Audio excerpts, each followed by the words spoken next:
welcome to episode 249 of the Overlook Hour. I'm your host, Clark Little. Along with me, as always, is the man over in Oakland, California. He goes by the name of Randy Michael Stat.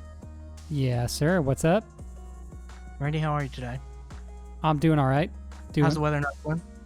It's pretty nice out. Went on a good 5K run this morning.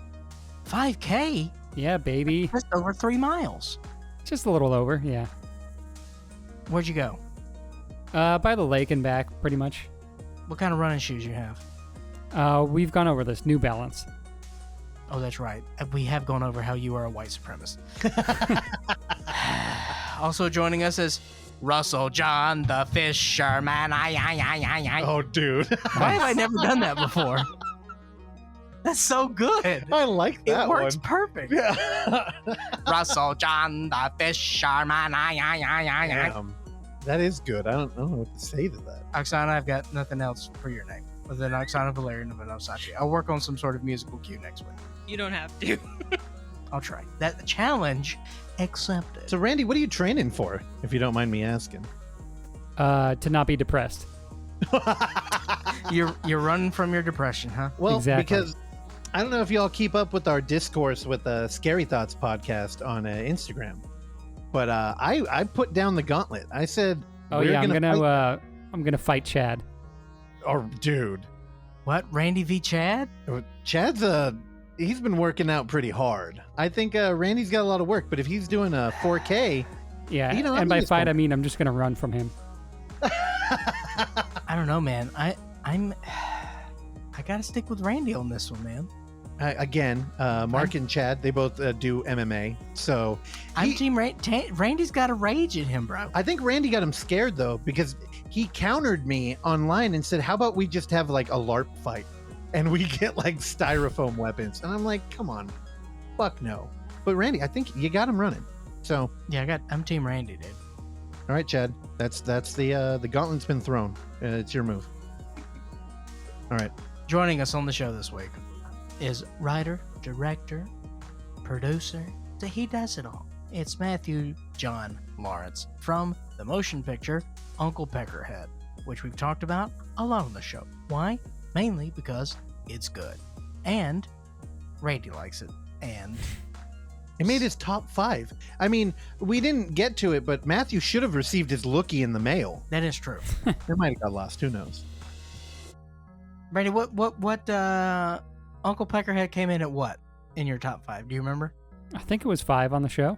He opened it up with it. It woke me up. That's right. I was like, oh shit, Randy's got some movies on this That's list. Well, he opens up with an American movie, first Dude, of all. and a horror film, And a horror film. and a comedy. And a comedy.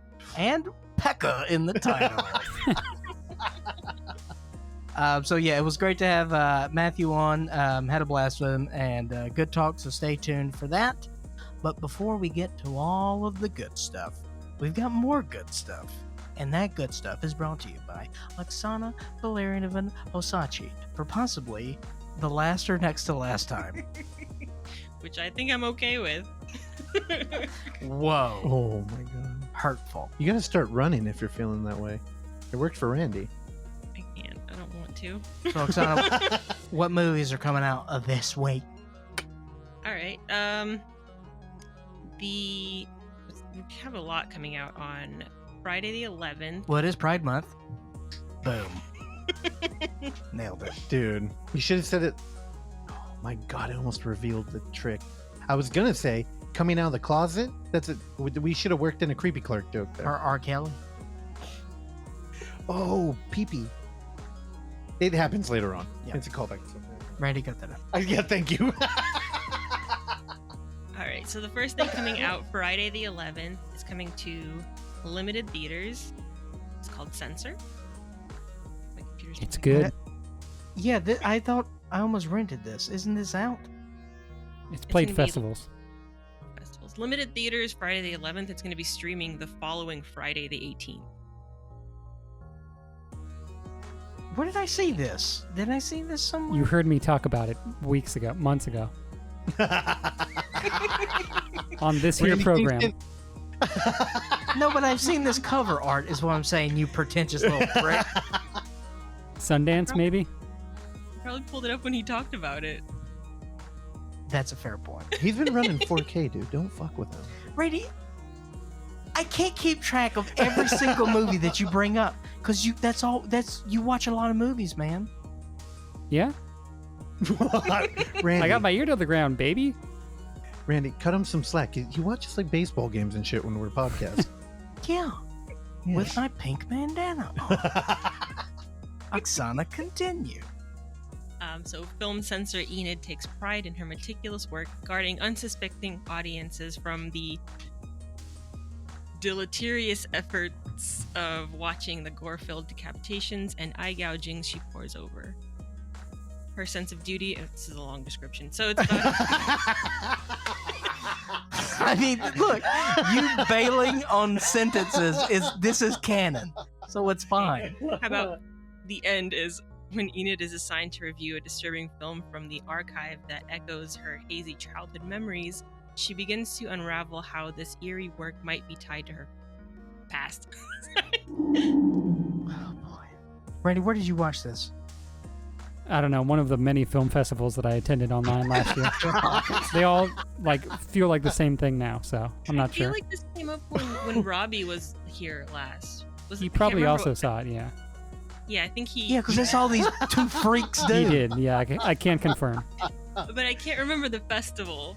But Yep. that was the episode, I think. You two are the nicest people I know in my life, but for some reason, when we do the intro, you both get mean, and I don't know It's what true. to do. Okay, keep going, please. Alright, so that's going to be out in limited theaters and then streaming the following Friday, the 18th. Also out this Friday. The House Next Door, Meet the Blacks 2. Oh, This is a long time coming. wow. Meet the Blacks came out when? It was one of Forever our ago. first episodes we did. It was like in the first 20.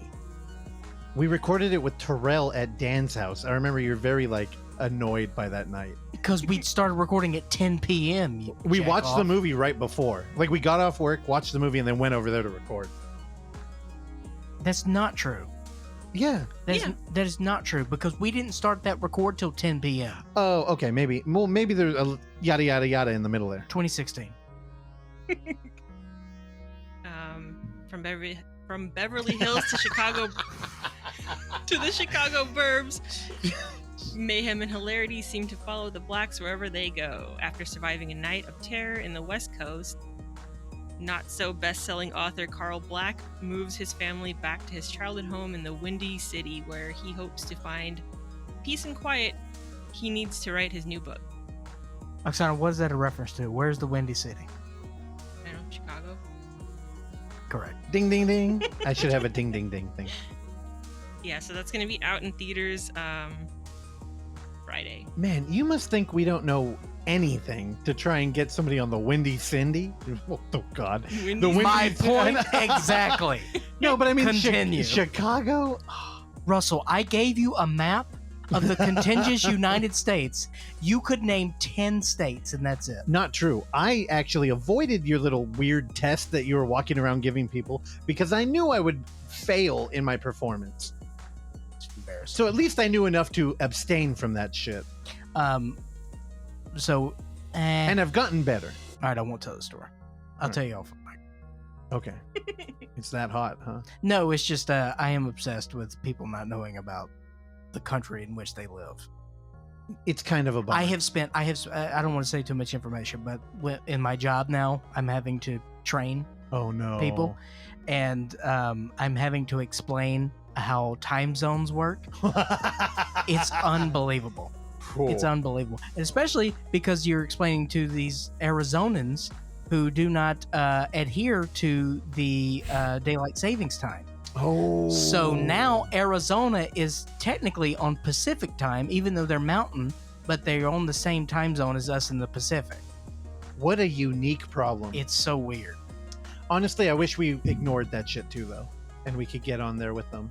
Just get rid of the daylight thing. That's my thing. Just everyone be on the same page. That's all I'm saying. But when you look into it, the time zone shit, it's the Wild West out there.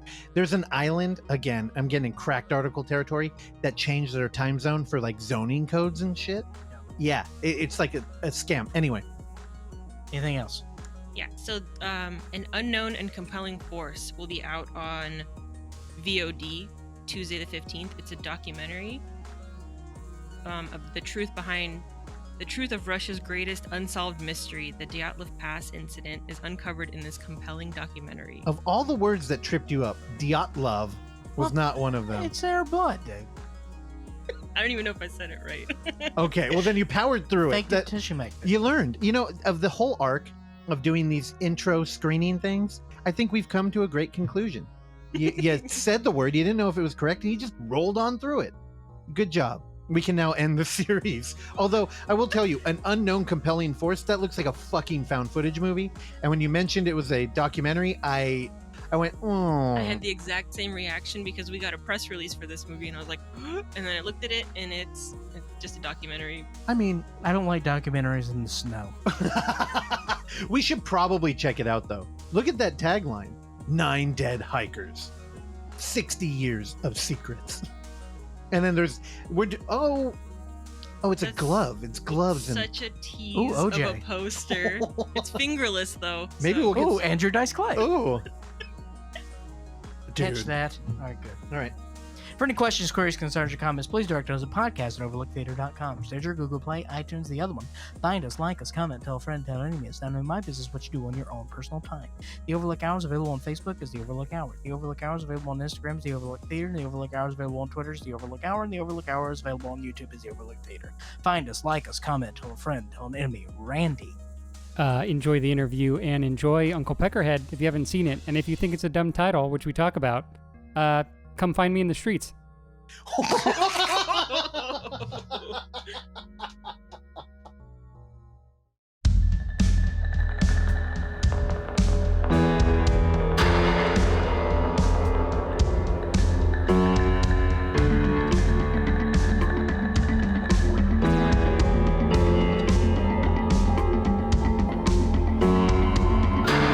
DJ reached down for her next record. In its place was a severed head, and it bummed everyone at the party out to the point where they straight up died of bad vibes, and then they all went to hell where the demons and devils played zero bangers. Oh, fuck. You I'm ruined sorry. the best two-sentence horror I story know. we've ever had. And I'm sorry, Creepy Clark. I was laughing. I'm not used to laughing here. I'm normally terrified. I'm shaking. This thing, let's go, take two. Let's do it Okay, again. Here we go. The cool DJ reached down for her next record. In its place was a severed head, and it bummed everyone at the party out to the point where they straight up died of bad vibes, and then they all went to hell where the demons and the devils played zero bangers. There we go. I apologize again. That I'm not. My God. I'm surprised I was able to stay in character this time as I cold read that sentence. Okay. Creepy, bear with me. Oksana, can you chime in here? You are an English major. You graduated with honors, and I'm so happy you slum it here with us. Is that grammatically correct? That second essay of a sentence? It looks like it. It's just a run-on. All right. But Ding, ding, ding. Yeah. We got a winner, man. Straight up died of bad vibes. Didn't know that was possible. I should be dead by now. Dude, Oh, shit. Again. God. We do not know where bench fry comes from, but now I think, oh, this is Californian right here. Creepy. What? You got to say who submitted these because we really want to keep promoting them. It's been bench fry for 4 months. But hopefully somebody will break in and they'll break the branch. Joe Oliver, Joe where's Oliver. he at? He lost interest.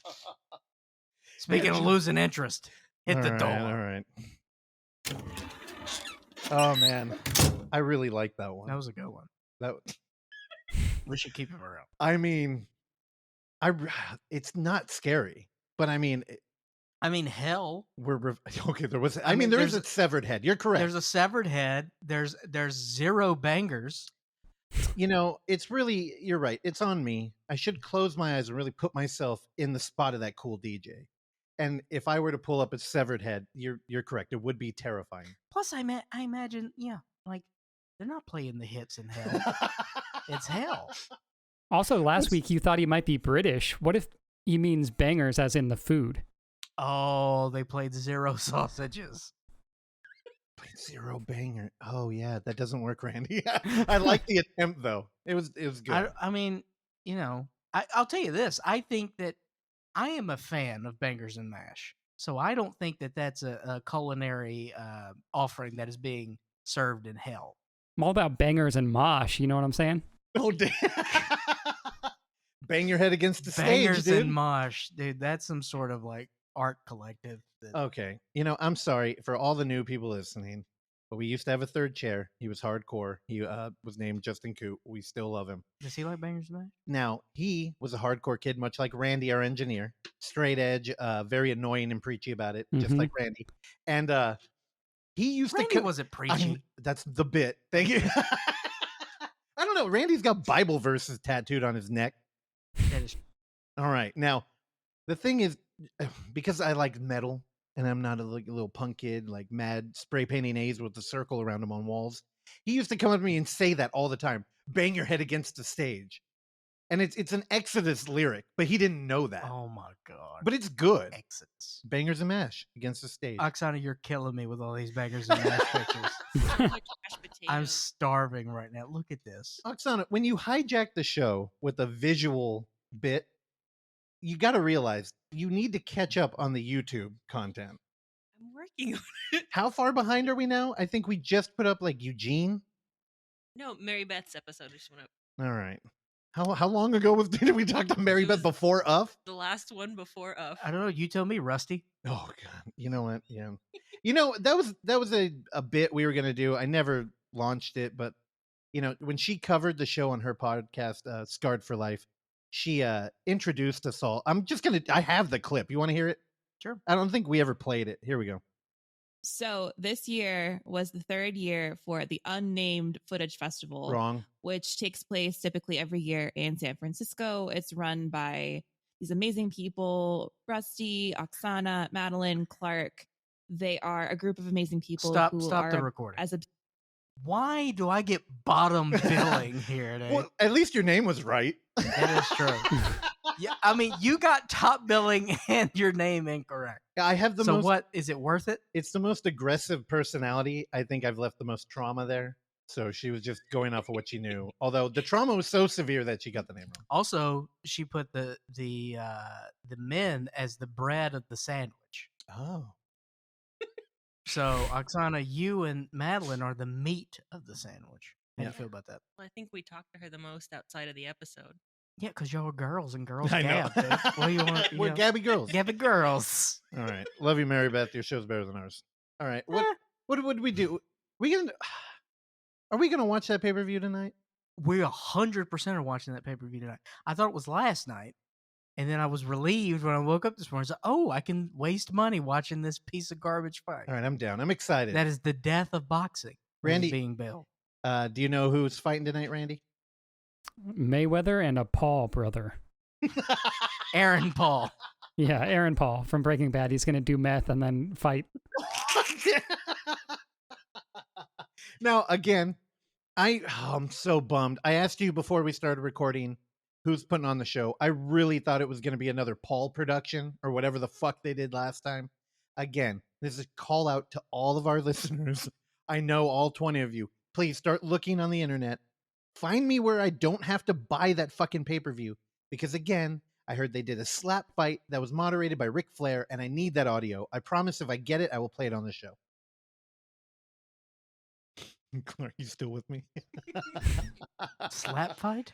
Yeah, you know, like I can't, dude. That's the it's rough. it's brutal. It's super brutal. I actually watched one of the first like girl fights in one of the I don't know, online organization. Also, let me just say I love it because they made a sport that they really just cut all the fat off of that thing. It's like you could film it in a closet. You get two people who you want to see hit each other, and it's not really hitting each other, and it's not like you get concussions all the time, but clearly that shit it's not fun. Yeah. But it's a lot of fun to watch. And you get like these big fucking doughy dudes. They're looking for the 15 minutes. What a good model for a company. My hat's off to you slap fighter people. I'd be a bad slap fighter. I have tiny hands. No, but you would moderate it. You could be a ref. I don't want to be a ref, dude. I don't want to be a ref. I don't want to be an umpire. Do you know I was an umpire in college at the scrimmage stuff? No, it didn't. Yeah, That sounds like it would be like a very in intramural softball. anxiety-fueled job. I hated it. I Awful. don't. I feel like you I gotta. don't have know if I a- ever got paid. You'd really have to like be a dude that could stand your ground and make a call, and then have a bunch of people mad at you, no matter what it is. Yeah, I couldn't do It'd it. be like, I don't know. What do you want to do? I don't really care. That's not a good attitude. either. Exactly. Precisely. You're like, it's a strike, and they're like, no, it's not, and Yeah, you're but- like, oh, okay, maybe Yeah, it wasn't. It's done. But yeah, okay, whatever. All right, see, look at this. We're watching slap fighting here. Okay, the guy's warming up, and then the camera goes down. See, that's the thing. I feel like if you hit the ear, that's the thing. No, dude, they put cotton in the ear. So this guy nothing does happens. it. This guy's got nude ear right now. No, he's got dude. cotton in his ear. And the other side. Oh yeah, the other side. Yep. I It's to don't know, protect your man. equilibrium, so you can still do gun kata. Oh, All right, I can hate you this. stop distracting us with I hate it. visual? Catch up on YouTube, and then I won't fight you on that. or slap fight you. Yeah, I won't slap fight you. All right, I believe you have a segment. Yeah, you don't got anything you want to talk about up top? It's been a long week. Well, I thought I broke my toe, but it's fine. Oh, it hurt. You dropped a pan on your foot? I dropped a pan lid. It was a direct hit. It Big was toe? so Big you toe? know when you've got the pan lid and you've got like the little handle. Yeah.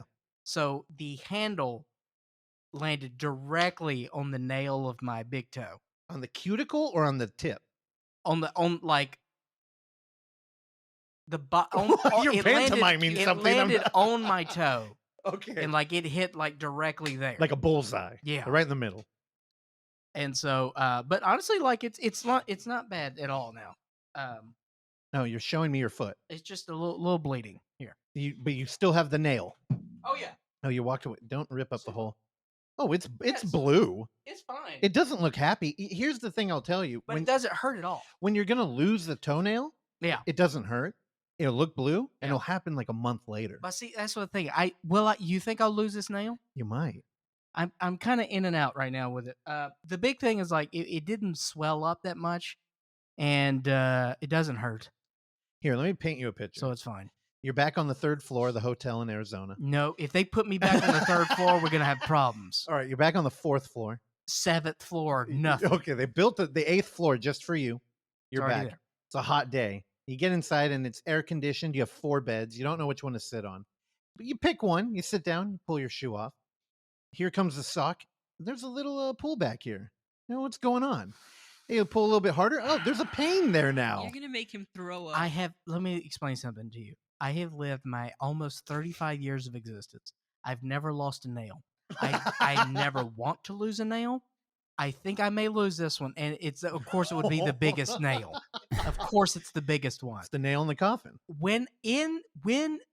If I lose this nail, I will vomit profusely and will probably pass out because of the amount of vomit that is leaving my I'll body. tell you, it's gross visually. And you'll probably have like one little root of the cuticle that's trying to, it's holding on for dear life. And then you might even get like a little Kool-Aid stain on your sock and be like, what the fuck is that? But probably not, because it's dead. I don't handle blood well. Especially when it's my blood. It belongs in its place. It stays in its neighborhood. And if it goes outside of its neighborhood where I can see it, we got problems. This thumb here, this thumb. There's a little scar. Your left thumb. Yeah, where I chopped the top of this thumb off, where it was like a lid, like a little lip. There's a little scar there.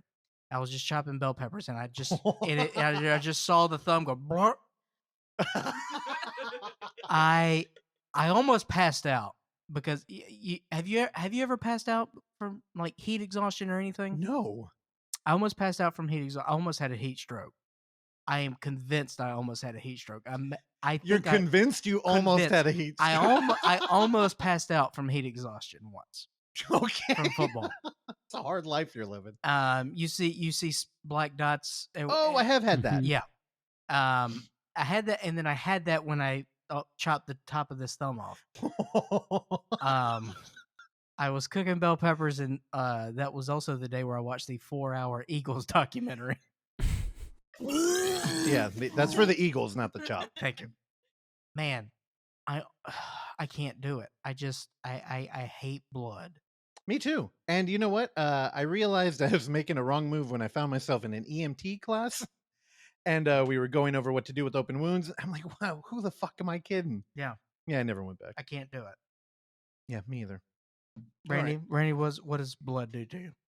I'm okay with it. I'm not, I don't know. I don't have any, like, strong reactions to it. But if you lost your toenail, Yeah. like, would you be like, yeah, whatever? I don't know. It'd probably be pretty gross. I'd be more worried about what happens when it grows back. If it's going to, like, grow back fucked up, you know? Yeah, how does it grow back? How does that work? I don't know. Good question. I don't know. You know, You just walked me through a very in-depth scenario, so I assume that this is a road that you have No. traveled. All right. It's not normally a topic I talk about Here we go. because Oksana gets mad at me. But like my toe care, like, dude, I cut my toenails with a knife. Like, it is not. And you know what's funny is every now and then you get like a weird cosmetic ding or something on the nail. You cut your toenails with a knife? Yeah, I don't care. Where did you come from? What happened? She gets so mad at me. Like, she'll see me take out a knife and she'll be like, don't you fucking dare. Don't you dare. He also uses that knife to pick in his teeth sometimes. Yeah. Because he's a caveman. And open boxes and everything. What? Don't shake your head. It's not good radio. You're going to belittle I'm me. not worried about good radio. Often I'm worried about scold your him. well-being at this point. Oh, it's all right. All right, enough toe talk. I mean, Oh, that could be a new segment, toe talk. I mean, I bite my nails. What would be a stinger for toe talk? Like what's it? Tap dancing? Ooh. Get some tap? Like that's not tapping, it's my rings. Yeah, All right, I we got good? nothing. Okay. All right. Then I guess it's time for the TBR report. The TBR Report.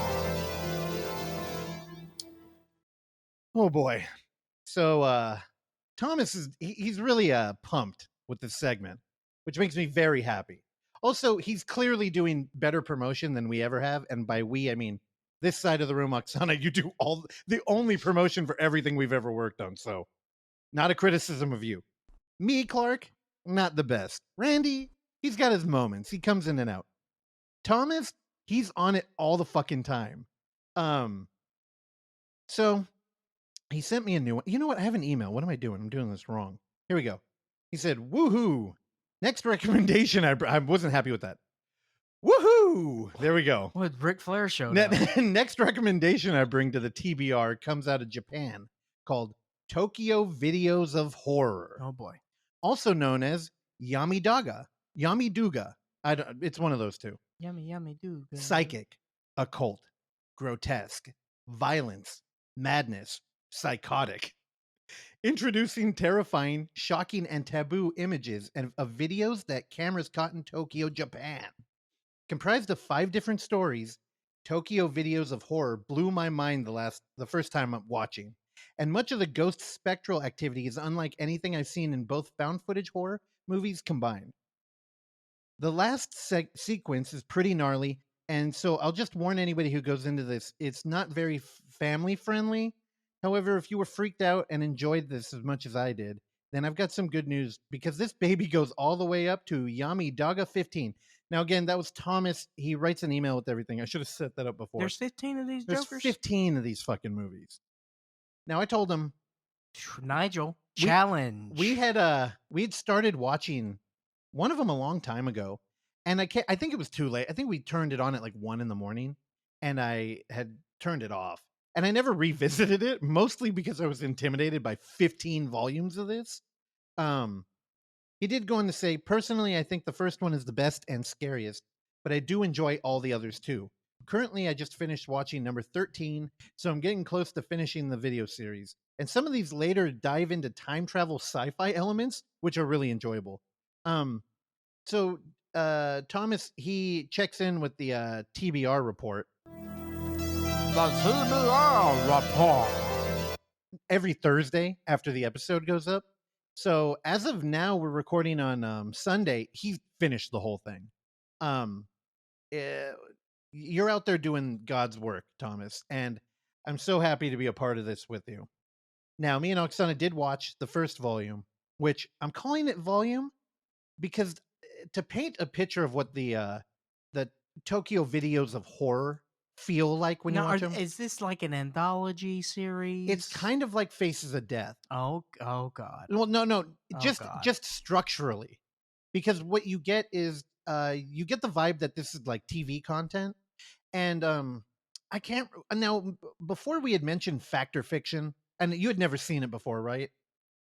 With Oh, I have seen this cover. wait, no. Go to Fact or Fiction. Pull that up because that was a TV show they said had the gimmick where they would show a bunch of short films and then you would guess if it was fact or fiction at the end, and they had a Star Trek cast member up there and he would kind of narrate the whole thing. This is kind of the same thing where we come in here. It feels like it's an anthology with a very heavy narration. And I don't mean a VO. Like the first one opens with a cold warning. And it says, actually, I think I took a picture of it. It says the images you will see in the next moment might give you a serious impact to your mind and body. Now, of course, that's translated, but they warn you all the time, which it's got that TV news feel to it, where it's like, we found this stuff and we're going to share it with you. But since this is like TV in the 90s, this is very serious and you should be careful.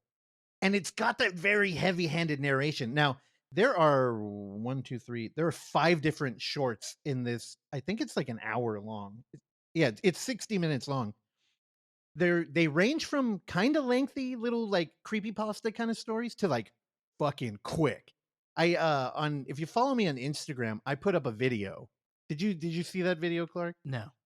There's a family, a dad and what I'm guessing is his son and daughter. A nuclear family. Well, there's no mom. I don't know. All their Oh. faces are blurred out.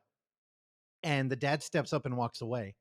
And while the 2 kids are sitting there on the floor, a face manifests out of the wall and is just chilling there, looking around a little bit. Mhm. And then it goes away. That's one of the videos. Tight. But the context is all, we found this tape was brought to us by somebody, and we have a member of the family here, and they're going to do an interview. So was that mommy? No, I don't know. You know what? I was having so much fun with these that I didn't actually. You're right. I should have suspended disbelief more, because there was one. The second one, there's a video of a family at a beach, and they're hanging out, and then we cut to an interstitial like we love in found footage. Sure. And it's like the family then got into a car wreck. And it's like, okay. And then it's like, here's video from earlier that day. And they're at like a flower shop or something. Everybody's in the car. And there's an entity in the background. And I should say everything's diegetic. So it's camera in the car from one of the family members filming the back seat. And then the ghost is in the background like, okay, that's cute. And then she's up against the window of one of the kids and just staring in. That shit, I got goosebumps thinking about it right now. And there's another moment. A lot of these have that like 3 beat kind of thing. Like there's 3 different moments where something happened. The third one I didn't even catch until they did let's take another look at the tape, because they do that in all of these.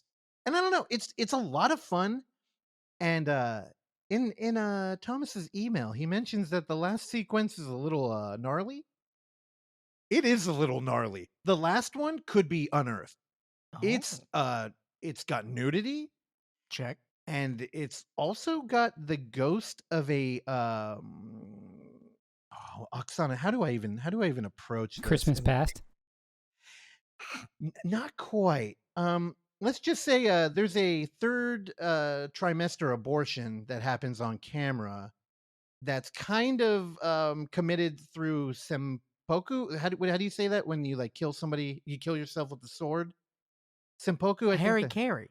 it's Harry Carey. And I'll tell you, the ghost is of that the ghost is of the very tiny corpse that is laying center frame with his little physical attachment to his mom. Dude, I'll just tell you, it's brutal. Physical attachment. The umbilical I'm doing a cord? bad job of tiptoeing around this. It's straight up on Earth, and it's fucking raw, dude. It's pretty. Two dudes are forcing a girl to pay back her debt by giving them some video that they can sell. It's gnarly, and it feels out of place when one of the other videos is like, his boss has driven him out to the woods, and they have to go dig a grave, and the dude's filming, and he's like, what grave is out here? Like, we're out in the middle of the woods. Yeah. And he performs a little ritual, and this isn't a spoiler. He clearly has made somebody mad, and they've set him up to curse himself. And it's kind of fun. There's floating heads that come out of the woods and shit. They look cool, but dude, nothing can prepare you for that last one. So I'm down. I'll watch it. So I'll watch it. All 15 volumes, which are very I should mention, if this were on TV, it would have that kind of feeling of authority, and it would really weigh heavier. But because we're watching it streaming on Amazon Prime, it's got more of the like goofy involved. I think if you suspend disbelief, you can have a lot of fun here. Also, if you watch movies alone, this is a good one to watch alone at home. I wouldn't recommend bringing a group of friends together and projecting it. So this is not date night. No, but it's also, I think a movie like this would get it's walking a fine line, and if you're with a crowd, they could easily flip on this film and just try and make it a sacrificial lamb for a joke. And it really deserves more than that. I say watch it alone at night, and come in, suspend disbelief. Now you watched the first one at 15. Did you get a little taste? And now you know that TB went the whole way with it. I know, and if I wasn't so busy, I would have been like, Oksana, we got to try and go up to. I think we talked about trying to do 3, and we only did 1. But I would like to continue this. There. Do you want to watch one? Yeah. I'll tell you right now, it's not for free. Amazon Prime, I think it's a rental. I think it was. I'm liquid, baby. All right, good. We got to support this shit. Otherwise, Amazon might just dump it or decide like it's foul and use it for like a headline to get. I don't know. Fuck Bezos. Anyway, how do I end? I don't have an outro for this thing. Jeffrey. Oh, here we go. That concludes the Bezos. TBR report. The TBR Report. Again, Thomas, I love you. You know what? Brench Fry, I think we only got a couple more of those 2-sentence horror stories. If you want to pull double duty, submit a couple 2-sentence stories too.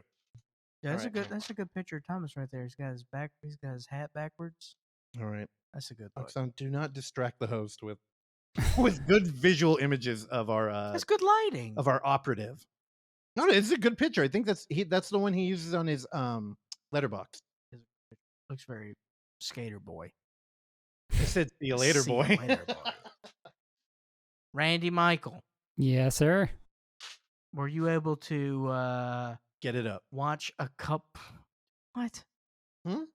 Get it? What is We all that? know I the mean, his answer. We don't viewer have to. Yeah. His social media is really pushing hard there. Do not talk about Randy or I's penis Why you like to talk about mine all the time? because you got penis problems. It's the name of my memoirs, dude. You've got your rady issues, Dude, penis problems, aka pee-pee. Pee-pee. Pee-pee, it's an acronym. Pee-pee. Randy, save it. Save us. Speaking of PP, I watched AQPP2 in theaters. This is a little bit of a retread. A Quiet Place Part 2. AQPP2. That's the coolest droid in Star Dude, Wars. that is a good droid name for sure. I'm writing that down. That is the best droid name. But yeah, I super dug watching this in a theater. Thought it was really good. Really enjoyed the intro, which kind of is a little bit of a, not a prequel, but like it goes back to like day one of when the aliens came, and I thought it was very effective. A lot of it was in the trailer, but there was like more to be seen still too, which I thought was cool. Yeah, I don't know. All of it was, really well directed, well filmed. A lot of the acting was good. I like the addition of Cillian Murphy, although I don't know if he had like a lot to do in the movie, but I like Cillian Murphy. We got Digimon Hansu, right? Demon Hansu. I was just reading an article about why he was, spoiler, Why he dies so quick in the movie. Randy, Who? I don't know Digimon. Digimon's tight. Demon He's Hansu? in, Blood Diamond. Yeah. But I don't know. apparently, I don't know if you've heard this, there's going to be a third one. Do you know who's directing? Clark, you know this director. Sandy Tan. Sandy Tan, Quiet Place 2. Call back to our favorite No, guest. of course, it's Michael Bay. It's Oh, yeah. actually Jeff my Nichols. Really? Yep. Who's that? He's directed Interesting. Take Shelter, Mud, Midnight Special. Oh, yeah. You know, I'll buy it. This makes sense. I watched so much supplemental material for AQPP2 that I kept coming up. Like you could hear John Krasinski talking a lot about like making a part 2 and how like he was not on board at first. Hmm. And then he really got, smitten with his idea and he was like, you know what? I think we could do it. And then now it's like, all right, they're going to do a part 3. And you could tell he was like, they're going to do a part 3. Oh, yeah. He's like, we have a world and you know what? It's all theirs. But you could tell he was like, I'm done. Like we're out of it. Dude, he's been working on Hank the Cow Dog. That's the only thing he's done. Who, Nichols? Yeah, since Oh, wow. Loving. Now, Randy, when I covered it, I put up the show notes late, but I did put a video where John Krasinski kind of walks through that opening sequence, Yeah. like frame by like, and it's really good. Huh. And he mentions how the camera broke and it did like a zoom on his wife, and he was like, honestly, we kept that take, but that's a happy accident. They could have fucked shit up. And he talks about how that original stunt that's in the trailer, everybody's seen 48,000 times, Yeah. it's real, and how they had a stuntman on the roof of the car. And I guess like Emily Blunt was just like, hey, like, I hope you know what you're doing. And he just looked down because we all know stuntmen are the coolest people in the film industry. Yeah. And he just looked down and he said, don't worry, I'm the best. And I'm like, dude, who's that guy? Like, That's cool. yeah, but he really was driving that car with that bus coming at him. I don't know. Watch that video, Randy. It's good. Yeah, I mean, even in the movie, it looks very practical. I didn't even really like second guess it at all. You know, it looks legit. It's Which cool is that it was. weird when they have all those fucking CG crab aliens running around. They look good though. I'm surprised how much of the creatures we actually saw in the movie. There's more in this one. There's a lot more. They get a lot of camera time in part 2. And Yeah. you know what? Randy's right. It's not distracting. It It's good. a lot of the movie reminded me of seeing Jurassic Park when I was a kid. Kind of like the Velociraptor scenes, you know? Yeah. It gave me Dude. that like similar kind of like intensity and like yeah, just it's not scary, but it's very tense. Man, that's a sore subject. You know, I never saw Jurassic Park in a theater. I think Really? we've talked about it. Well, because it's a sore subject, and I bring it up whenever I can. I saw it like 13 times in a theater, I which tried I it. know I've mentioned And before. it's one of the reasons how my mother ruined my childhood. The other was feeding me formula till I was 6 years old. Well, so don't I worry. blamed my childhood obesity on her. They're still making more of them. You can catch all the good new ones. Oh, don't worry. I saw Jurassic Park 3 in theaters with William H. Macy. Hey, 3 was better than 2. You got Chris 3 is Pratt not better now. than Lost World. Yeah, it is. 3 is better than Lost World? I think, if you're going to Jurassic Park, you want to be on the island having an adventure. Lost World's good, though. I Oh. like Lost World. Now, Lost World just had Goldblum, right? No, Sam Neill was there, wasn't he? No, I don't think so. I don't I think remember. part I don't 2 think was so. Goldblum. It's been a very long time. Oh man, if I had it cut up correctly, I totally would have played that Tom Riley clip with his Jeff Goldblum. That is Oh. my favorite fucking thing. It's just Goldblum. It's so terrible. Can I play it? It's 30 have it? seconds long. I still have it, All right, but go. all right, here we go. Now, according to this, I have to pick a voice. Number 1, Kevin Spacey. Hi, this is Kevin Spacey. No, that's Oh, creepy. I'm sorry, you don't like this Number voice? 2, Why Jeff don't you Goldblum. try? Oh yes, Jeff Goldblum. This is the drop you off. Okay, that's all I wanted. The best impression is when you introduce who you were doing I an know. impression. That's the hallmark of a great impression. For sure. You're like Arnold Schwarzenegger. Like, oh, okay, get the fuck off the stage. All right, so Randy, you liked QPP2?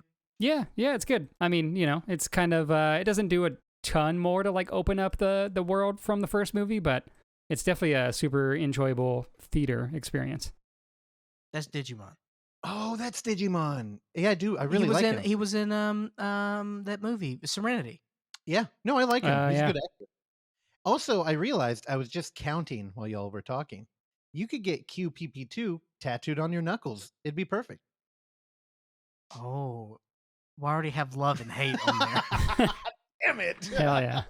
All right. Sorry, Randy. Speaking of love and hate, I saw a movie called Profile. This is also another retread. Ooh.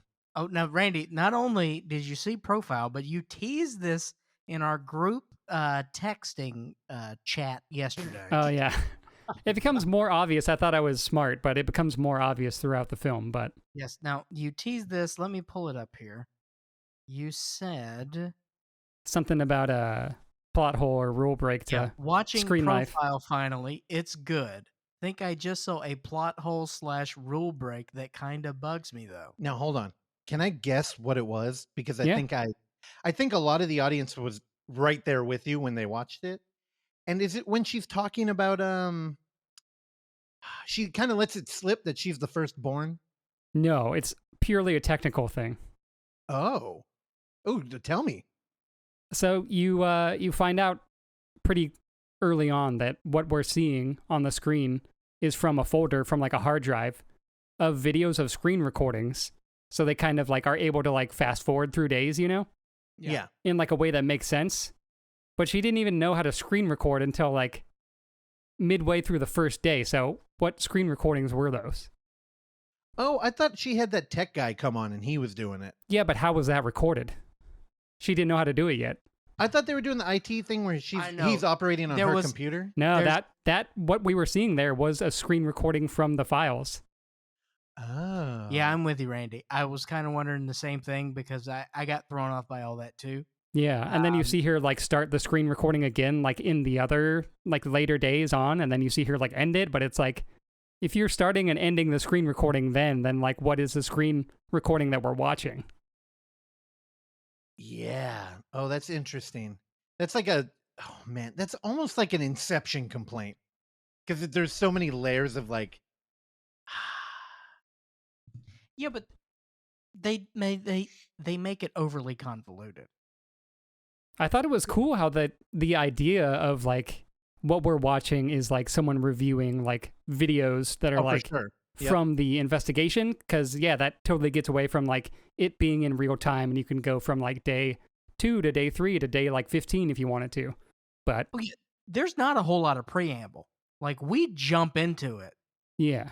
And but yeah, Randy, like again, we're talking about Profile, a movie that we brought up 2-3 weeks ago now, where essentially a British journalist is interviewing someone as a part of ISIS who is recruiting young British and American women to come be a part of their nonsense. So this journalist goes undercover and starts talking with this guy who's trying to recruit her to be his wife and come to Syria and all that fun stuff. So, Randy, now again, like you mentioned this before of, the sort of time jumping as we're really kind of looking at this through someone clicking these videos in these files. So did it take you a while to get used to the pacing of this movie? Because it did for me a little bit as well. And it kind of threw me.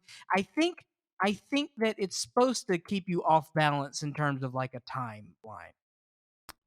No, it didn't really bug me or take me too long to kind of get into it, but I get that. But yeah, I thought the girl who played Amy was really good, and the person who played Belial, they were both really, really good. I mean, I think it has sort of like the horror movie problem where people make increasingly sort of not smart decisions, but it didn't bug me too much. But yeah, it was just that one like technical thing that kind of like bugged me, and then I couldn't stop thinking about it.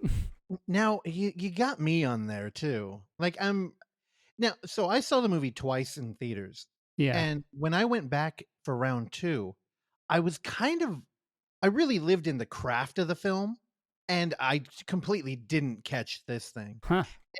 But the thing is, the way that they structured a typical studio film out of like, I don't know, like a month of footage, constructing it in such a way that it made sense that somebody would be watching it over again, Yeah. but also keeping in track with like kind of a traditional arc of a movie.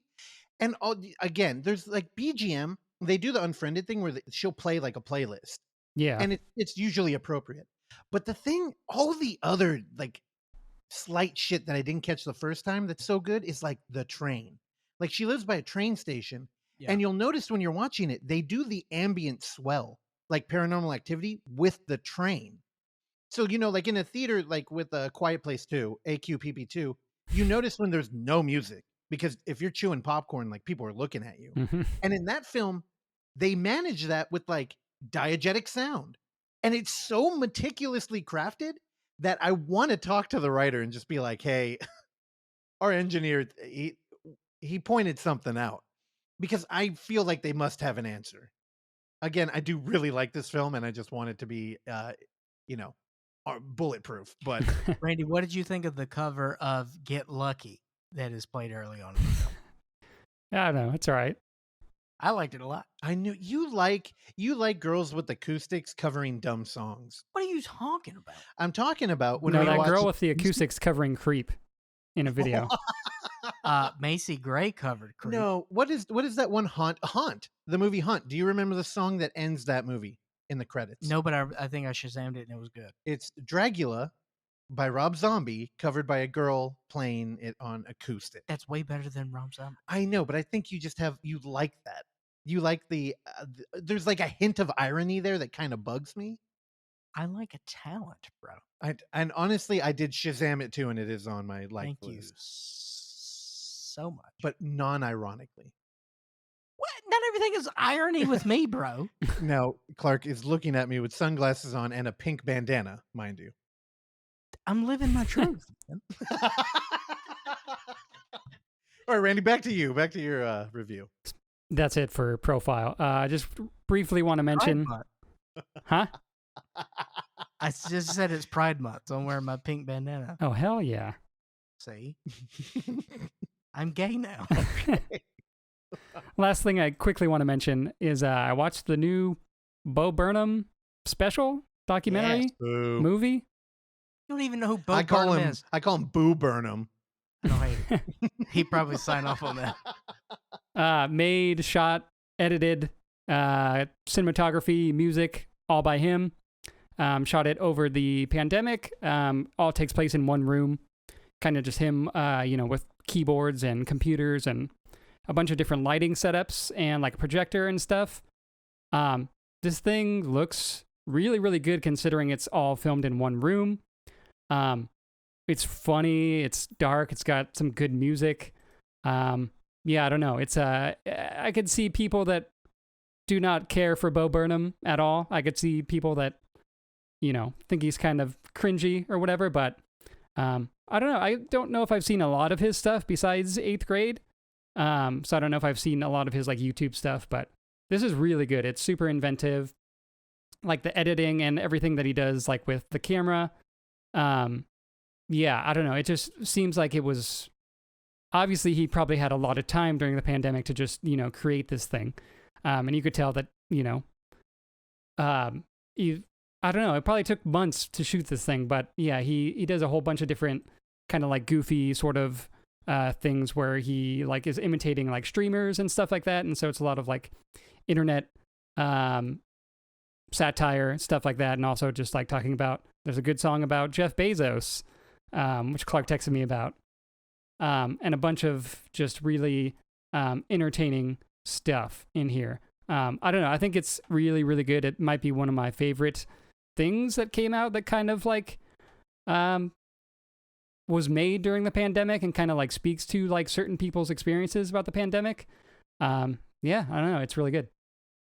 Now, Randy, you're like 2 lights short of being able to do this yourself. What's stopping you?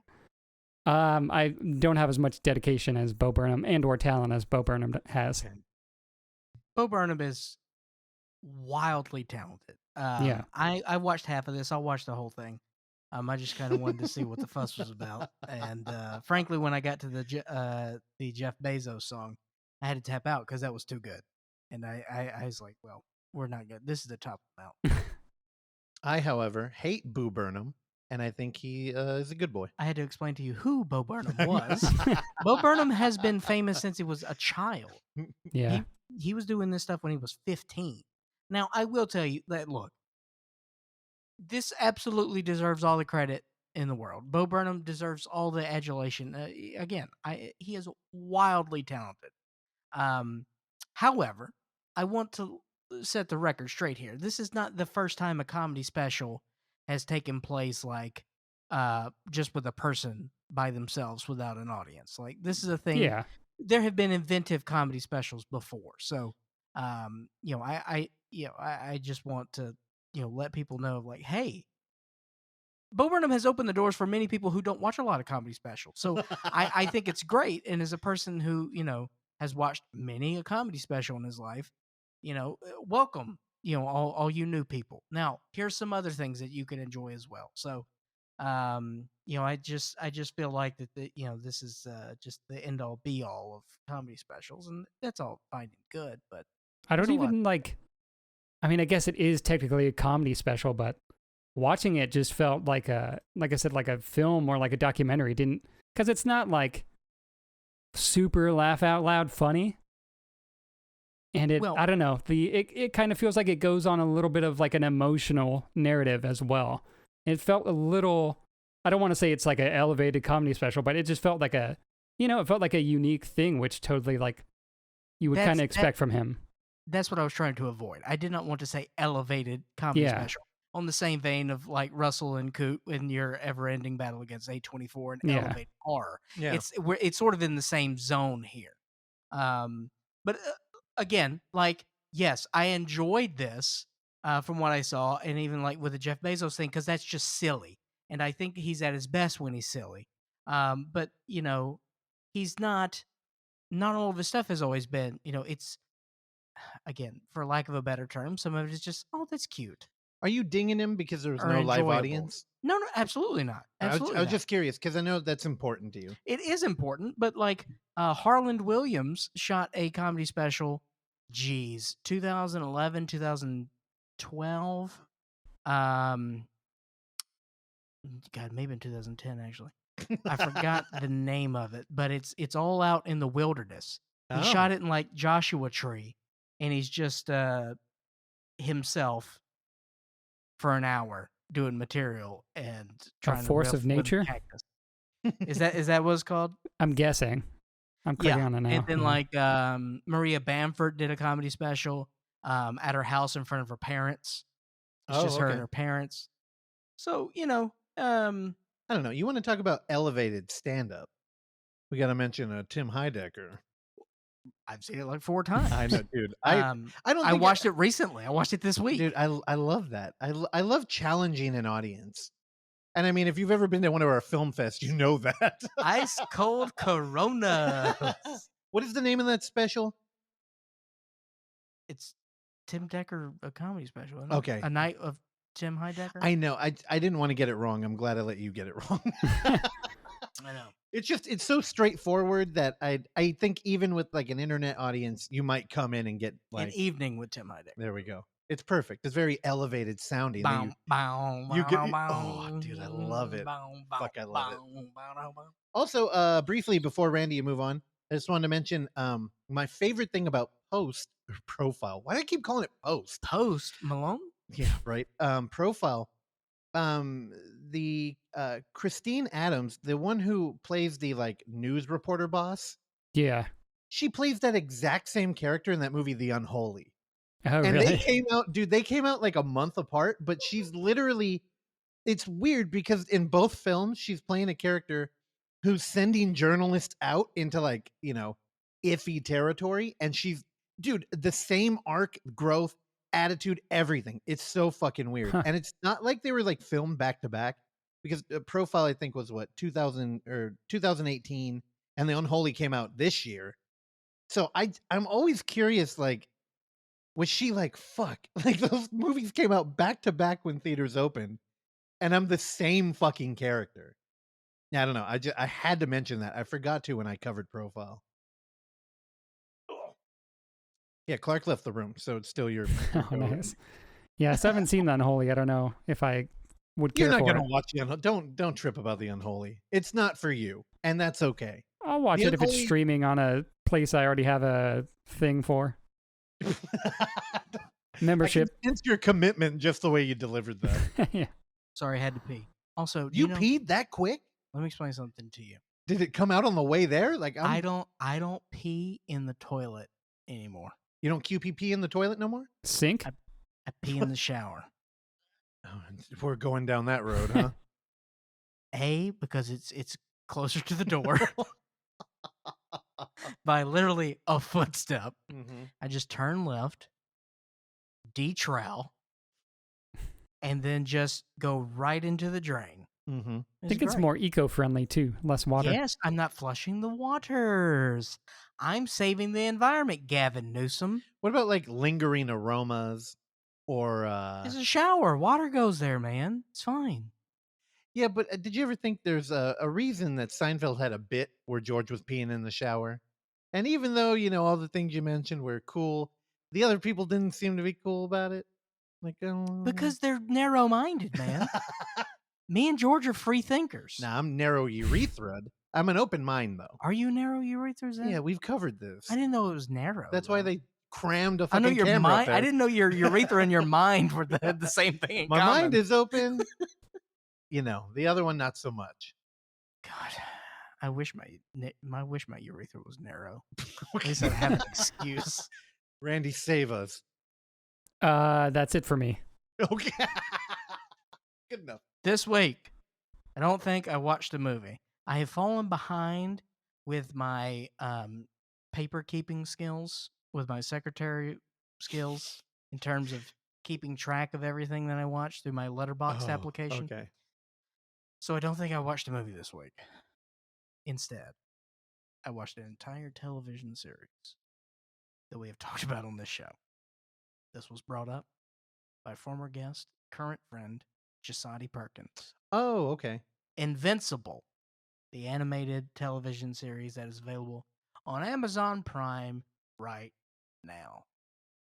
Okay, so apparently this was based on a comic book series, surprise, surprise, where essentially a young man, I think this is the wrong one, Oksana. There we go. A young man has a father. That father is the most powerful superhero in all of the galaxy. He goes by the name of Omni-Man, and he is voiced by... What's his name? J.K. Simmons. J.K. Simmons. Thank you so much. I wanted to say J. Jonah Jameson. J.J. It's like, what Abrams. is his name? J.K. Simmons. And the boy is 17, 18 years old and still doesn't have his powers. Then he gets his powers, and then his dad goes off and does something crazy. Don't want to say what happens because that sort of sets up the entire series. He storms the Capitol. So, and then our young antagonist, who is voiced by Stephen Yeun, Hell yeah. does a great job. He's great. Sandra Oh plays, dude. Yeah, scroll down. This so Randy. I'm going to read you the cast here. Yeah, I'm looking at it right now. Stephen Yeun, J.K. Simmons, Sandra Oh, Walton Goggins, Zachary Quinto, Gillian Jacobs, Jason Mantzoukas, My man. Mark Hamill, Clancy Brown. Oh, Clancy Brown plays my favorite character. Clancy Brown. Russell, you ready for this? Hold on. Let me buckle up. Please. Okay. I'm ready now. Clancy Brown plays a character named Damien Darkblood, who is a demon detective. Damien Darkblood, the demon detective? Yes. Shit. This is where I got into the show. Hey, you know who else is in it? Demon Hansu.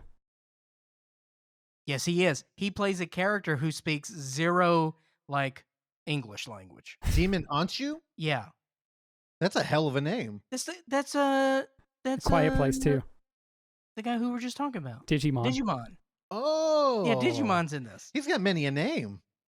Yeah, he plays one of the I believe he plays the Flaxen alien leader there. They got pills to fix that. This is Yeah, oh yeah. Damien Darkblood plays a demon detective. Mm-hmm. Oh man, it's very good. And he speak like this. It's good. I'll tell you, this is one of the more violent shows I've ever seen in all of my life. The first episode, I needed to take a break after the first episode. I just was like, this is too much, man. You signed up for better health. This is You got a therapist. I needed a breather. I needed to take a break, and I didn't. It was a week, but it was a week. Now I binged episode 2 through episode 8, Oh shit! but there was a week in between me watching the first episode and the rest of the show. You were just pondering. Well, it was just like, gee whiz, this is a lot to process.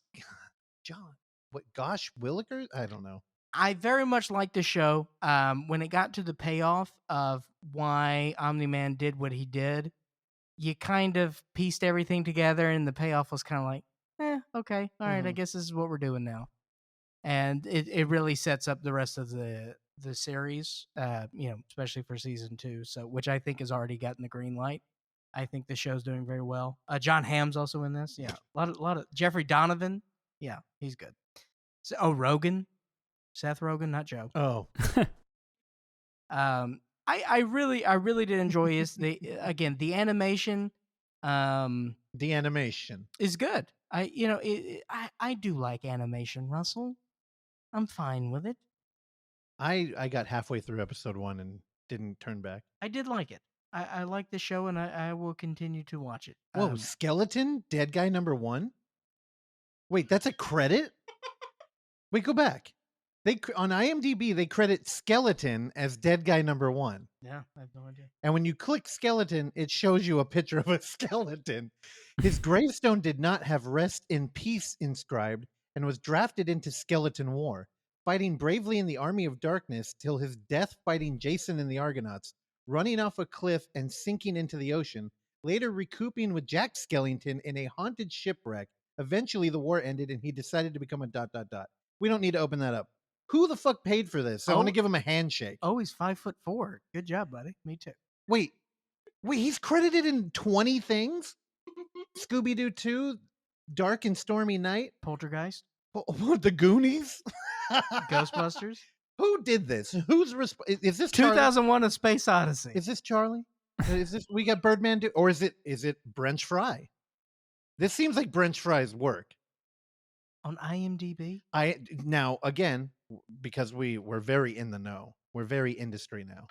We talk to people and they complain about how they need to pay for everything you put in IMDb. Somebody paid some money to get Skeleton in here. Wait, hold on, he's got a trivia question. I think it was Bezos. Trivia. Was going to appear in the film Rumble 2022, but died before he could accept the role.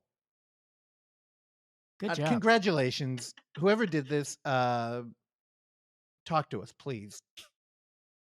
Sorry, that just changed my whole life. That is great.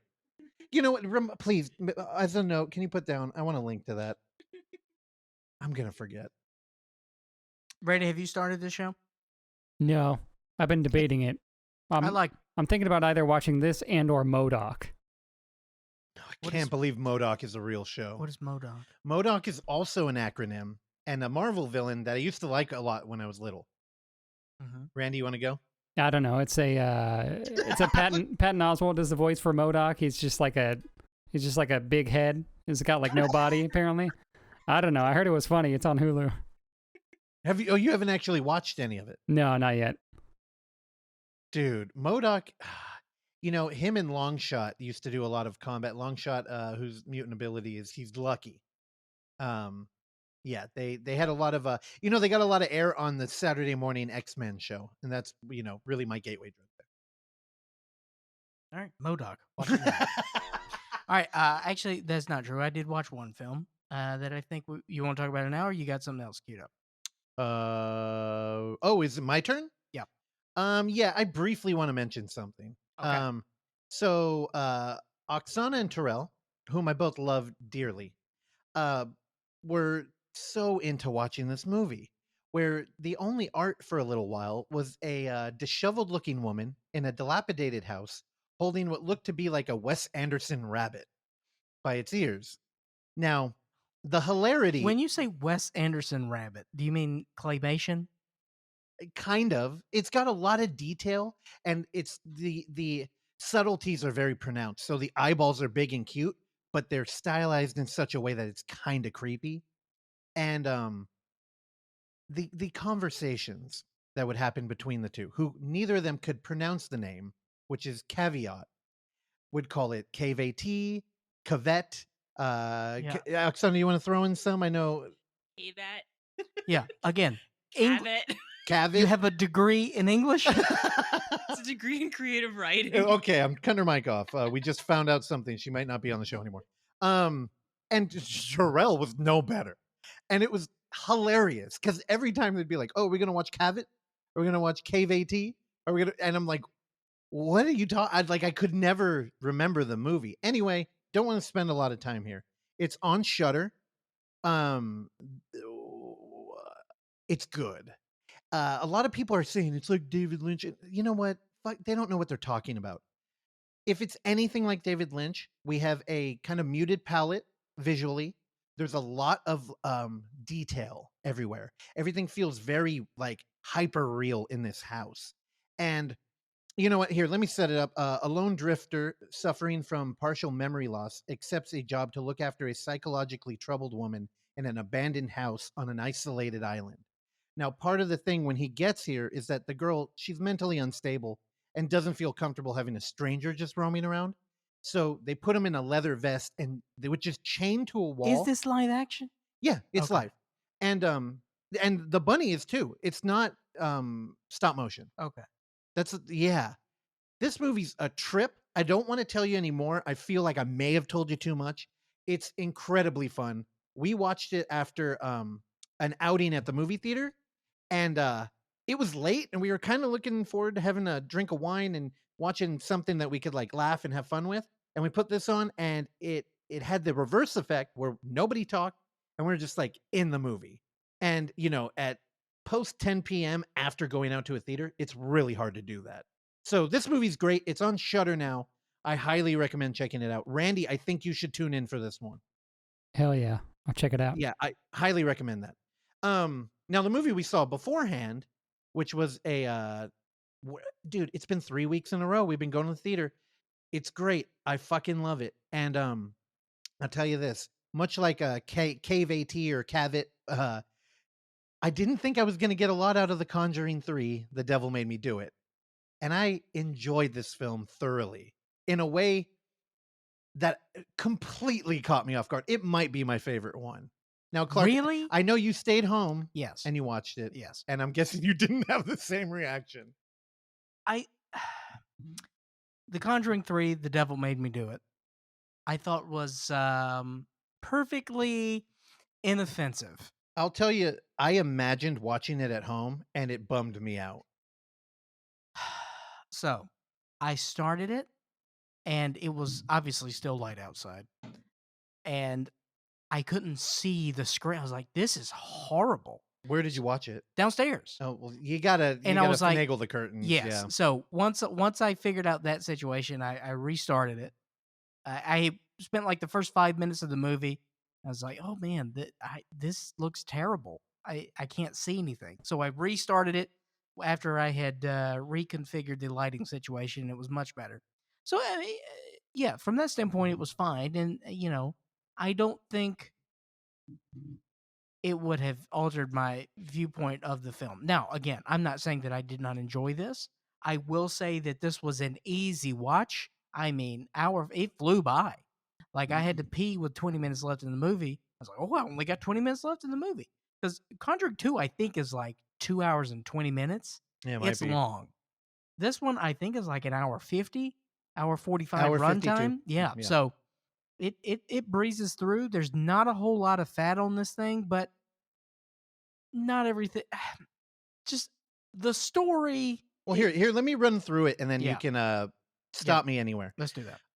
So The Conjuring 3. The thing I loved about The Conjuring is, one, James Wan is a great director, and he always brings some interesting camera language here. And in the first one, what I loved that he did narratively was he gave an ending to the ghost story. Like, he ended it with an exorcism which I think is a great way to end usually what kind of pitters out in a horror movie is when we're dealing with the haunting. Because, the whole buildup is the ambient horror element where it's like, what's going on? And then once you figure it out, you're like, okay, what are we going to do about it? And then it's done. That movie, there was action left to be had. In The Conjuring 2, my favorite thing that he did, besides his camera work and lighting just getting even better, was he did the thing that I always wanted in a movie, in a ghost story particularly, where it's, how come they don't call the police? Or like, why can't the government get involved and help? And it's like, they have no fucking answer. And in part 2, they have that great moment where the police come in and the chair moves across the floor and they're like, goodbye. And it's just like, yeah, they don't have an answer here. It's a domestic problem. Loved it. Now in this one, I'm like, I don't know what else he can do. He's kind of written the book here. And of course it was not directed by James Wan. Yeah. It was what's his name? Michael Caves, or what's his name? Michael, how do you pronounce that? Probably Chavez. Chavez, yeah. I think he's a first-time director. I mean, we could look at that right now. Or Chavez. Chavez, yeah, that's probably it. No, he's done 9 other movies. 4 of them are shorts. 5, no more. It doesn't matter. The directing wasn't a huge downfall. Normally, when we did a Billie Eilish video. Oh, that does mean something. Billie Eilish. Billie Eilish. It's not a huge. It wasn't distracting that James Wan didn't direct this movie. Even at times, I was like, maybe he had a hand in it, but I don't think he did. He produced it. This film, we follow. You know what? It was missing some classic James Wan jump scares, dude. Now, I made a prediction. I went in this movie not knowing anything. I thought the bar was going to be low, and I said, this might be the werewolf movie where they talk about 48 demons being in a body, and Ed and Lorraine Warren like clearly had jumped the shark, when I look back. By the way, we'll circle back. Do you know our boy released that werewolf movie? It's available now? Oh, he did? Yeah, it's out. I've been meaning to watch it for weeks. Yeah. Well, who's our boy? You're talking Barge People. Yeah, Barge People. Wait, what? Why did that come up out of nowhere? You said werewolf. Oh, and it's been in my queue. I was like, oh, it released the it's in your queue zone. Out. Okay, what is the? Can you look up the name of the werewolf movie? I want to watch it. Charlie Steeds is who we're referring to. Yeah, and the 20-year-old who made 42 movies already, and they're not bad. What is Werewolf in England? Yeah, okay, it's out. So yeah, this film is actually in America, and I made a couple predictions. Now, the Warrens, now they are both deceased. R.I.P. Oh, they're both gone? They do have a YouTube channel, however, and they're always on it. So now that the film is out, they released an old interview they did that I pulled a bunch of clips for. And I'm going to link that in the show notes, but I wanted to play a couple of them here because it answers my prediction. I'm going to play one. We're going to spend some times with the secrets of the supernatural, and then we'll work through it. I'm going to chop them up. Here we go. Welcome to Secrets of the Supernatural. I'm your moderator, Tony Spera, along with Ed Warren and Lorraine Warren. Tonight, we're going to speak of a fascinating case that happened right here in Connecticut, the Brookfield Demon Murder Case, which was also made into a book that we have here, and also made into a movie of the week called The Demon Murder Case. I know. The Brookfield Demon Murder Case? I think they did a good job changing the title of this film to Devil Made Me Do It. But I just wanted to play that just to give you a little hint of the quality of the interview they're doing here. Yeah. I think they would find people who are very open to their ideas. Now, Ed and Lorraine, if you're not familiar with them, like the real people, Lorraine she's much more eloquent and calculated, and she's really good at kind of pitching what they do without sounding like a wacko. Ed, not so much. So I got a little bit of that, but I wanted to. So this film is a procedural that I would call an Indiana Jones procedural, and the B story here is that some murders happened, and Ed and Lorraine believe that there was a possession involved, and now their job is now to convince a jury that this is true and to get an innocent person off. They have a brief moment where they're talking to a defense attorney, and she's like, if you guys can't convince me, how are you going to convince 12 other people? Where Ed answers, why don't you come over to our house and I'm going to invite you to Annabelle. Now, that will either make you cringe, roll your eyes, or cheer. We got all of those in the theater, which our theater was very fucking active. A lot of children, a lot of running around. I'll tell you, it made me very happy. After that, like little Children? those many children. Oh my god. You know what though? I fucking welcomed it. I was just like, let's have fun. As long as the kids aren't terrified and traumatized, which they might be.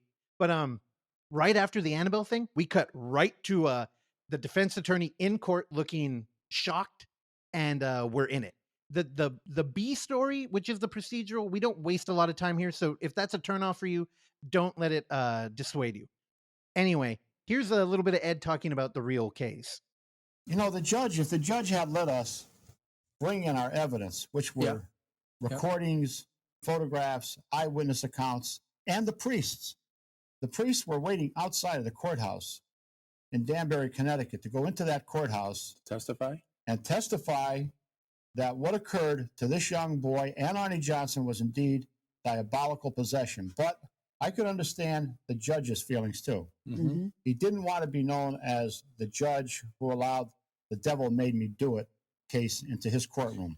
Now, why wouldn't they let his evidence in, right? It seems important. It's definitely pertinent to like getting a innocent person off, right? Danbury, they seem like they probably don't denounce God there. Like, give them a platform. Like, what harm could it be to hear it? Now, I'm not a prosecuting attorney or a defense, so I don't know. Maybe there's some legal stuff going on there. In the movie, they make a big moment out of, every time we start a court case, you swear on the Bible. They acknowledge God. It's time we acknowledge demons. Now, earlier I made a prediction that we got a werewolf and 48 demons in this little boy. David Glatzel is the kid's real name, played by Julian Hilliard. Great job. I love that little kid. I'll watch him in a million movies. Wanted more of him. Me too. The movie never got past the opening scene for me. That is fair. That's a fair. It's so strong at the beginning. Yeah. And in the beginning of the movie, it's very Conjuring 1 and 2. And then it's a complete departure. We're doing something completely different after that. But here, before we go more in the movie, it's really sappy too. It does, but they all do. They all had that. But this one seemed more. Now, place your bets. Do you think I was correct that in the real case there was a werewolf and 48 demons? I remember what I guessed. If you do think that it was in that ballpark, do you think I went over or under? Maybe plus or minus a werewolf? So you think I undersold it? Yeah. All right, Randy, you got a bet? Over. Okay, you think I went over. All right, here we go. I got Ed talking about the actual possession here. There's a picture of him. Yes. What's he coming out of possession? Okay, he's crying, and he's holding on to his mother. That is what he would do, Tony, all the time. Would you say, in your professional opinion, that he was possessed by a devil or a demon, or what would it be exactly? He was possessed by devils. Devils, so it's plural. And I should have set it up properly. They brought slides to this interview, which on YouTube you can see them. So they're looking at pictures, and I believe later on in there they actually have audio from the scene. But here we go. Let me actually play the payoff. Tony, that was one of the most frightening evenings of my life. There was not one devil. There were 43 of them. 43 devils. Which came to me as a kaleidoscope, as if you were watching one horrible face after another. And remember, I was in that study by myself. I'll say, what did you do? What happened? What did you do? If it was me, I think I'd have ran out. What did you do? I have to be honest with you. I was just stunned. I couldn't move. I was watching it happen very quickly. And as I watched it, it was like a kaleidoscope of horrible faces coming to me. I knew that I had no power up against this. I felt it was one devil, and which they call the beast. But when I seen over 40 of them, I knew that we were dealing with the hierarchy of the diabolical world. The hierarchy of the diabolical world. The Overlook Hour. And again, Randy is correct. I went over. It was only 43 demons minus a werewolf. I would have figured he was.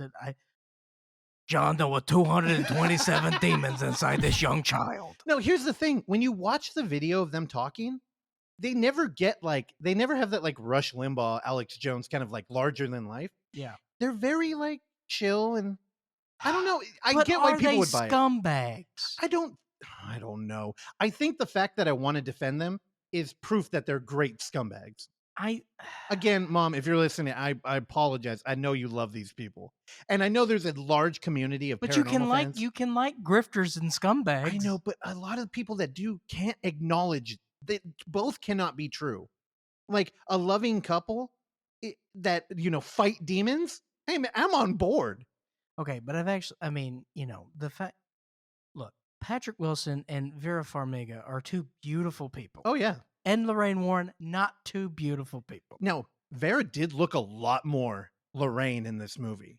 Patrick Wilson doesn't look like Ed Warren's neighbor. He looks like Hollywood Ed. He really does. Also, just to be fair, I'm going to put that whole video up on the post show notes thing. But Lorraine does say some weird shit every now and then. And here's a really quick one of her.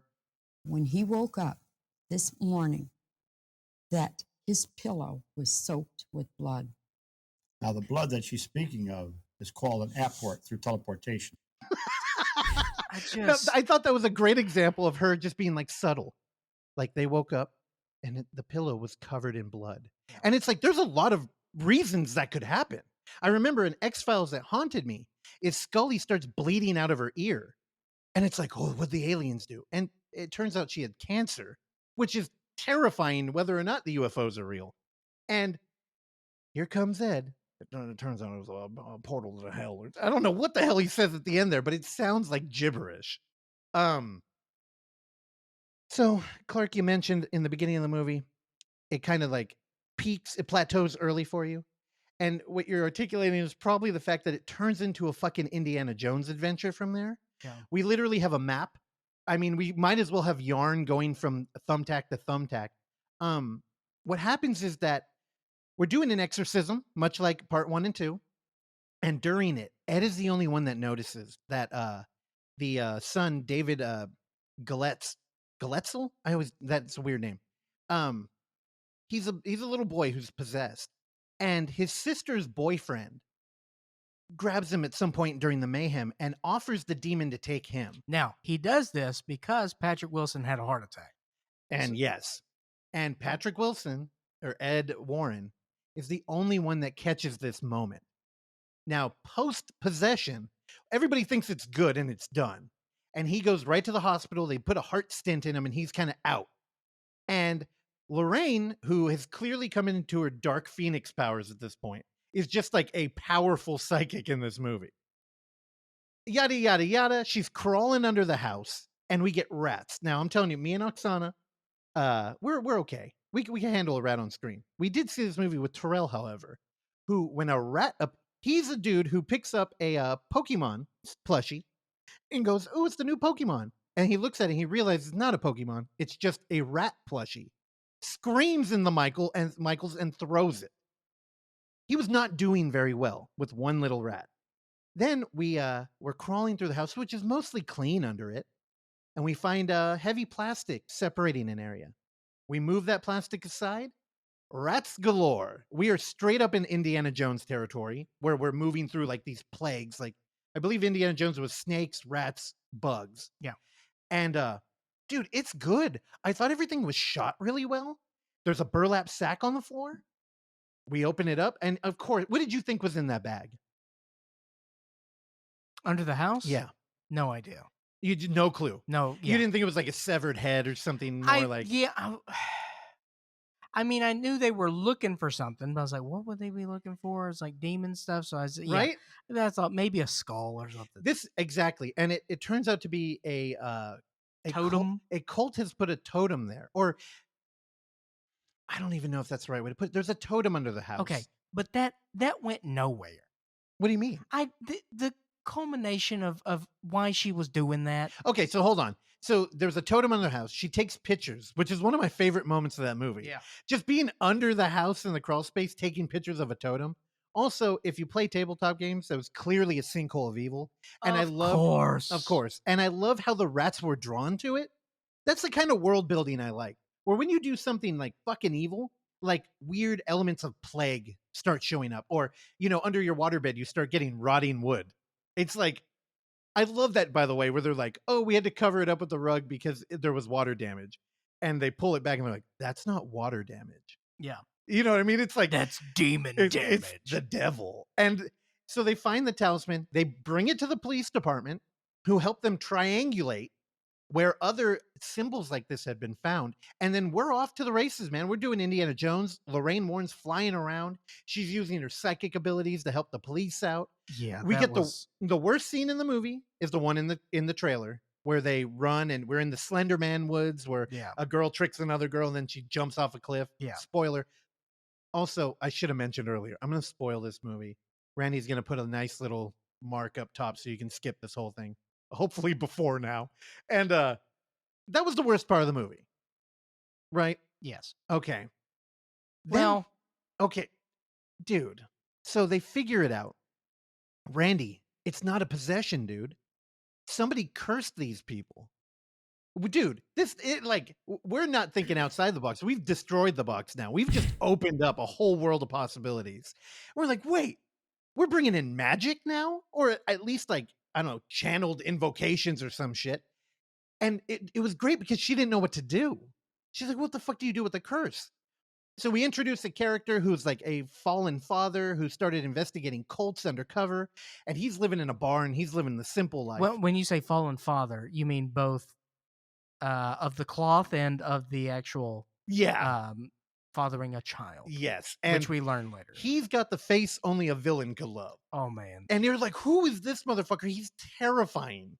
And John Noble. And he's an interesting character because he brings her in, and he's just like, yeah, I investigated here. Come down. And he's got his own Ed and Lorraine like collection, except his collection is like, it's the extra evil version. And Lorraine's like, I don't want to go down there. She's like, I don't want to go down there. And then they walk in, and he's like, you might not want to read any of these books. And he's got like a human skull in like a little like display case. He's got like snakes and jars, and it's so fucking cool. He's got the coolest wizard library now in the whole Conjuring universe. And I'm talking The Nun, all 3 Annabelle movies, The Crooked Man, if that ever fucking happens. He's got the best wizard library. And he helps them out a little bit. Anyway, yada, yada, yada. There's a beautiful scene in a morgue where a fat zombie, is brought to life by the witch who's hexing people. And I love this kind of shit in a horror movie where you take something as dumb as a zombie. Fucking zombies suck, dude. And honestly, if there was that dude here and he was undead, we'd be dead. We couldn't down that guy. And they really they managed to capture that. Also, because we're dealing with the witch here, we literally have a psychic battle going on between good and evil Lorraine Warren. We get a lot of illusions in the film. And I thought that was a really interesting visual change. Like, it's a departure from 1 and 2. I mean, the climax of this movie is post-heart attack Ed, who's kind of hobbled, is armed with a sledgehammer, gets hit with pocket sand from the evil witch, and starts trying to kill Lorraine Warren. Yeah. But he's having delusions, and he's just like, he's going ham with that sledgehammer. Dude, I thought it was great. And how she she's like, she thought our love was our weakness, but it's our strength. Dude, you don't like endings like that? I mean, look, you know what my first thought was? My first thought was, ugh. Then my second thought was, you know what? If I wrote this, I'd be happy with it. I mean, it is kind of stomach churning, but it's also kind of endearing. I don't know. Oksana, here, I'm going to turn on your mic. Give us a women's perspective on the mushy ending of The Conjuring 3. The devil made me do it. I hate how effective it is for me. There you go. Stupid love story part of it. It's. Go ahead, cry on mic. It's good. Begrudgingly think it's very I don't know, sweet. All right, your mic's off. Now, it is sweet, but again, they're scumbags. Are they? I mean, is propaganda really propaganda if the people... They're con artists. But they're putting them on the pedestal. They're dead. I know they're... That's the thing. It's like these are swindling con artists. I don't know. However, this is America, and this is what we were built on. I'm not saying I have a problem with it. I'm just saying let's know what we're dealing with here. And, we do deal with faux documentary a lot, and just documentary as a medium, which inherently is very manipulative. Propaganda is a word that's a neutral word. And I think if propaganda for love, man, I'll take that over some fucking Trump propaganda or something. give me some more like, I love you. I don't even care what the fucking genders are. Just a happy ending. I'm on board. We win this day with us taking a sledgehammer to the brazier that was homing the incantations that were hexing people. Also, that was a hell of a knock he gave that desk. I It know, just crumbled. dude. You could feel the impact. I fucking dug this movie. Oksana, am I missing anything? I know I kind of ranted about this when we were playing D&D. I like Patrick Wilson. Well, I mean, I think he did a good job. The Indiana Jones thing. I feel like I'm missing a big part. Do you know who? Patrick Wilson's a metalhead. Oh, what? Mm-hmm. You know his favorite band is? What? Ghost. Oh, I mean, you both. You know what? He's cooler than a casual person, but you would lose like street cred if you came out with like a Ghost back badge. He talked about that too. Where is that? Look, okay. I pull a bunch of clips. I think it was on Opie and Anthony. Why don't you? What? Can you like help me out here? Yeah. All right. Ignore the audience. They don't need to hear this. Yes. We got to make the show better. If you got clips of fucking our boy, Hollywood Ed Warren. This was years ago. I forgot where I heard him talk about it. It was a podcast or it was on Opie and Anthony, and he was talking about love and metal. And someone asked him what he's into now. He's like, you know what? I'm really into a band called Ghost. And he said it's not too hard. It's always like dun dun dun dun dun dun. But he said, I listened to it for a scene. I mean, early Ghost though, the whole idea was there needs to be like Morrissey style satanic music. Because if you're really going to be like, oh, we have a Church of Satan, it should be like gospel, like kind of catchy and, bring people in, corrupt them. And they nail that. And early on, you would get like points for it. So thank you for, okay, we could go back to the show. And also everyone thought Dave Grohl was in it. Yeah. Did it turn out he wasn't? I don't think so. Okay. I mean, it doesn't matter. They're all nameless ghouls, baby. Well, they've changed singers like 19 times. Yeah, which is part of the appeal. I mean, if you learn Latin to do interviews, I'm down. Don't let the baseball game interrupt. Now, Clark, I have to say, Clark's been doing a great job. He's been watching a baseball game the whole time, which is why I had like the ability to ramble for a half hour about the Conjuring 3. I greatly appreciate that. Thank you, Clark. Oh, you know what? 3.5 stars. The B story, I forgot. We get a little bit of our kid in jail. You know what I want to mention? I forget that. The procedural is great. One of the main important things, Conjuring 1 and 2, single location. And in our interview today, we talk about how multiple locations can really like change the feel of a film. Conjuring 3 is the only one where we have set pieces all over the fucking place. We're under a house. We're in a barn. We're in the woods. We're in a jail. We're in a dog kennel. In that, we're in a car.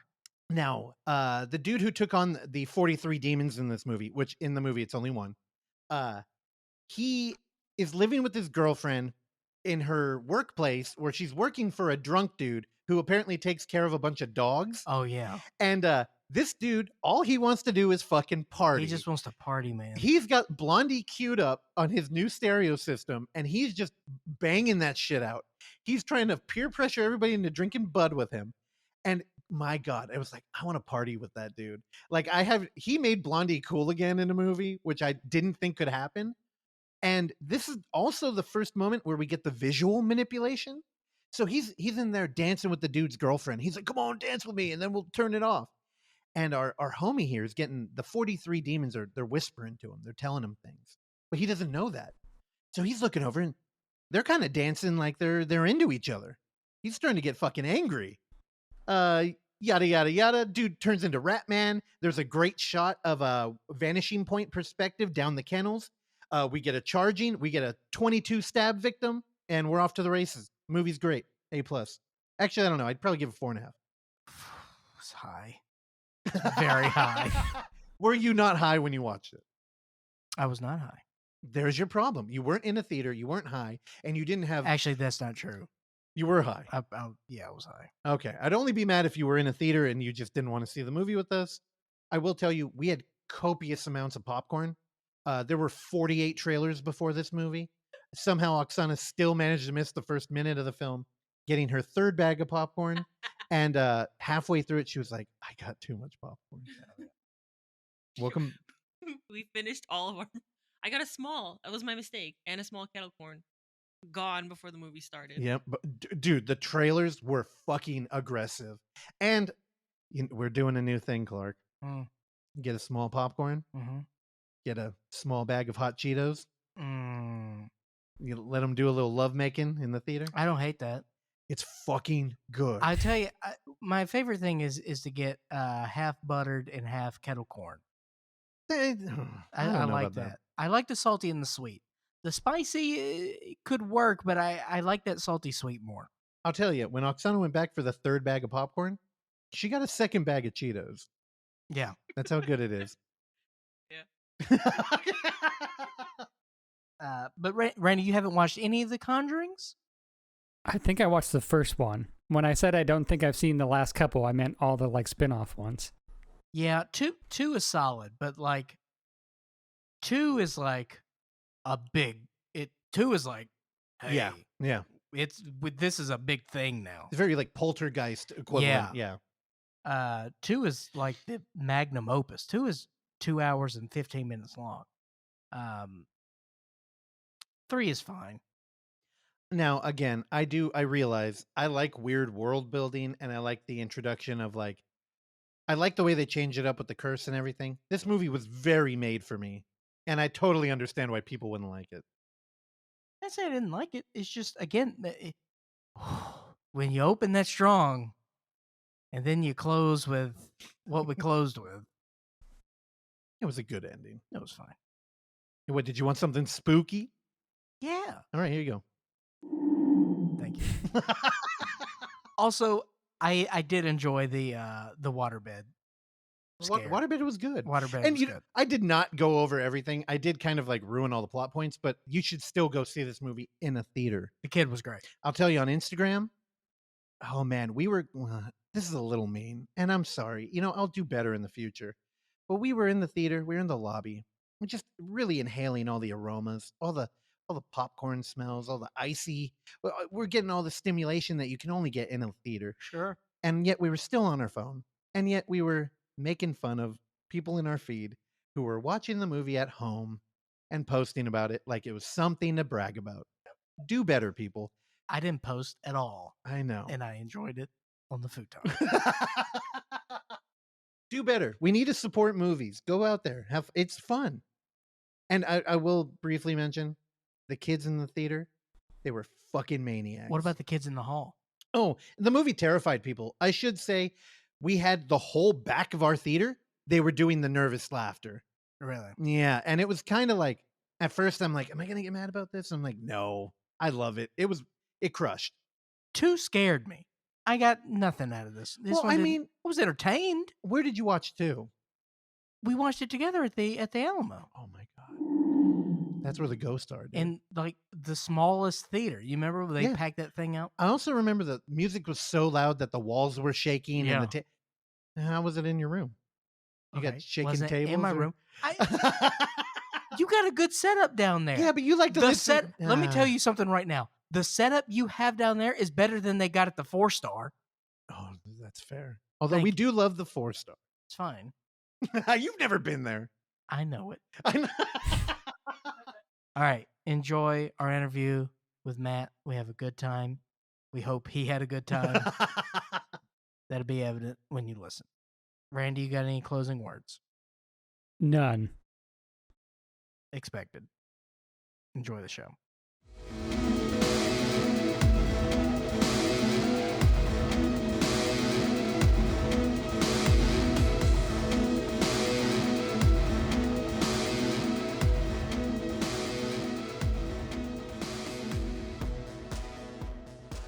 How's Philly these days, Matthew?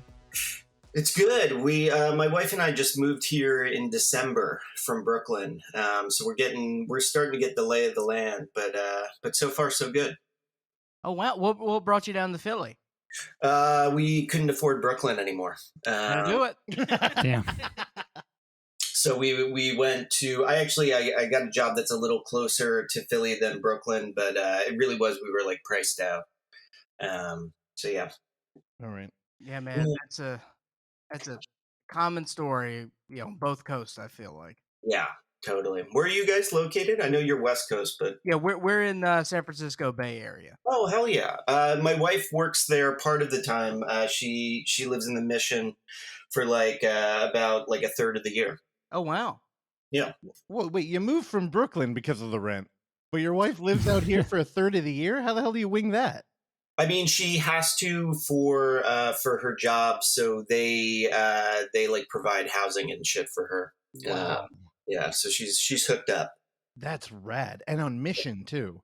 Man, when it was bad out here, Mission was like, Yeah. it was the joke I would tell people. Like, we were training people for a workout in Texas, and they'd be like, hey, you could come rent a 3-bedroom house out here for $450 a month. And be like, all right, let me show you a listing on Mission. Like $5,500 for a studio. Oh my God. Yeah. Well, Matthew, I also have to travel for a third of the year, but I'm located in North Phoenix next to a rusted out amusement park in a dead mall. Dude, love it. You should film something there. Oh, God. I do not leave the hotel. Also, hi, Matt. I'm Oksana. Hi, Oksana. Nice to meet you. You too. All right. Don't get used to her. I'm turning her mic off. Yeah. All right. And then, Randy, introduce yourself, and I promise we have no more people. I'm Randy. Hello. Hey, Randy. How's it going? There we go. Oh, Good. make up Creepy Clark. Nope. No, not gonna okay. do that. We're not going to intro him. All right. Matt, thanks for hanging on. I'm trying to open up all the appropriate tabs so we can be ready for this interview. I'm sure Randy's already recording. But you jumped in when we were talking about, LA Power Disco, a band called Cobra Man that we found on a YouTube video, because that's what we do all day. Watch YouTube video. Yeah. That's awesome. I was actually listening to, I think it's like Ukrainian or Russian like dance music that I got turned on to today. This band called Go_A. All right. Their shit is insane. We'll 100% be looking them up. Oksana is our resident Eastern blocker during the show. After we watched Nobody, which has an amazing Russian pop song, I started like looking for more like Russian pop, or mostly 90s, I guess, disco, Russian disco and stuff like that. Are you talking about the song that they play when he goes into the club and then the guy goes on stage? No, it's the one when he cuts up the other guy's face. Oh, yeah. The second song. Matt, did you see Nobody? I did see Nobody. Did you think it's the best movie of all time, like we all did? Yeah, I mean, I thought it was good. It felt like a little John Wicky. But yeah, I mean, I love Odenkirk. He's like one of the greats. So yeah, I mean, I was entertained. I didn't think it like reinvented the wheel or anything, but yeah. I mean, look, when you got a wheel, yeah, it works. No, it's a wheel. But no, man, yeah, Odenkirk, it's just great. Odenkirk looked so good. He was incredible. Yeah, that man's talented, man. It's all about crafting a villain in modern blockbuster movies. Like, people rely on tropes. So, like, when you watch like Mandalorian, you see a character walk on screen and you already know everything about him. Yeah. And in Nobody, they did that in a way that I don't think has been applied properly in like action film. I love that fucking villain so much. That one long shot, him walking through traffic is really all I care about. Yeah. Not giving a fuck about traffic is the coolest thing I've seen in film in a long time. Yeah, and I mean, formally, the film is like, there's so much to love about it. Like, I love the fucking openings, so incredible in terms of like setting up character and stuff. It's like really, I mean, it's really kind of lovingly made, which I really appreciate. Now, Matthew, do not come on here and pander to us. If you fucking hate Nobody, I want you to die on that sword. No, I mean, I'm the type of person where like even if I hate a movie, I don't really hate movies. I think like I can find something that I love about almost any movie, even the real kind of trash heap stuff. Because I mean, especially as a filmmaker, you know how much work it takes to even make a stinker. So I think it's just kind of like bad form to just like shit talk and hate on movies. Sure, it's a community that makes those movies. You know what I mean? Totally. But we can always punch up. Everybody who made Nobody, they got their money. Oh yeah. Yeah. I'm with you on there. Punching up is one thing, but when you're taking a shit on a micro budget movie, like, come on. I'm not a huge fan of Trauma. I don't come on here and rip Trauma every day. Yeah. Right. Exactly. Nobody, I want you to rip Nobody, Matt.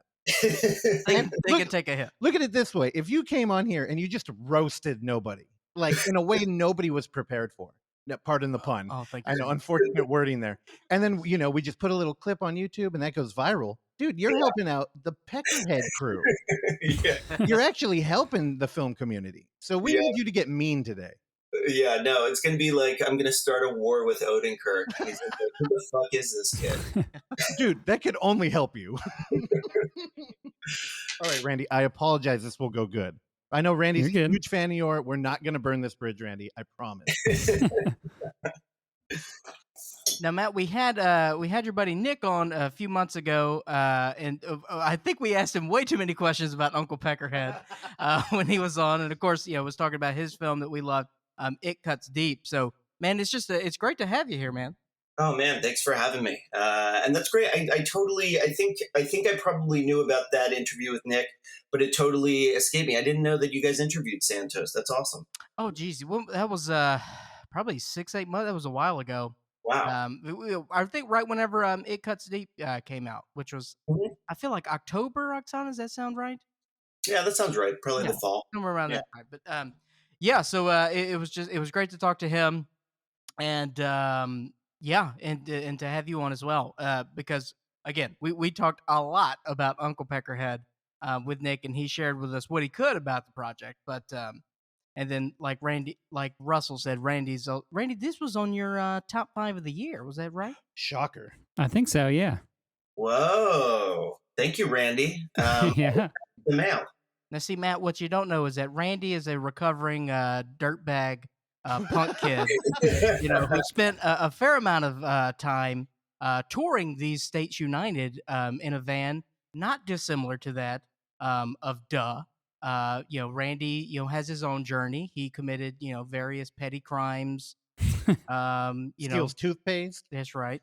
Throws away his underwear. Assaulted the homeless and robbed them. Oh my God. Randy, let me know when I'm out of line. Randy, you're good. I didn't assault any homeless, but yeah, I did commit petty theft a couple times. No, Clark, you got that wrong. The homeless almost assaulted him in front of the Roxy. That makes way more sense. That makes sorry, Randy. But Matt, are you a punk kid? Yeah.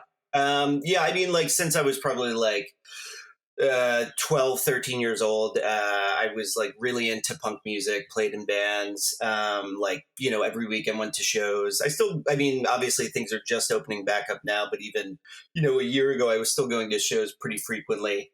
So this is definitely like, it's part of my Venn diagram of like identity is like, growing up in listening to punk music. Are you still in a band? No, that's like one of the things that like my wife, who's a really talented musician, in this house we just kind of are setting up. We're trying to get a space in our basement to kind of set up a studio to kind of get back into music. But I haven't been in a band probably in like a decade, which is kind of sad. Now, what subsection of punk were you?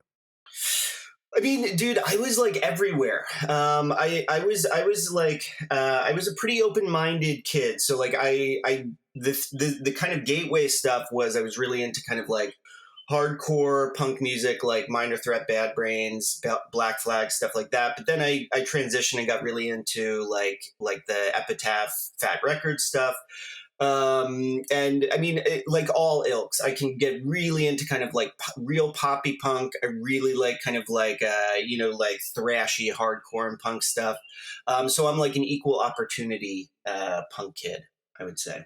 I went through a ska phase. Does that do anything for you? Dude, I swear to God, I just made a ska playlist, on Spotify because I actually, one of the first bands I was ever in was a ska band.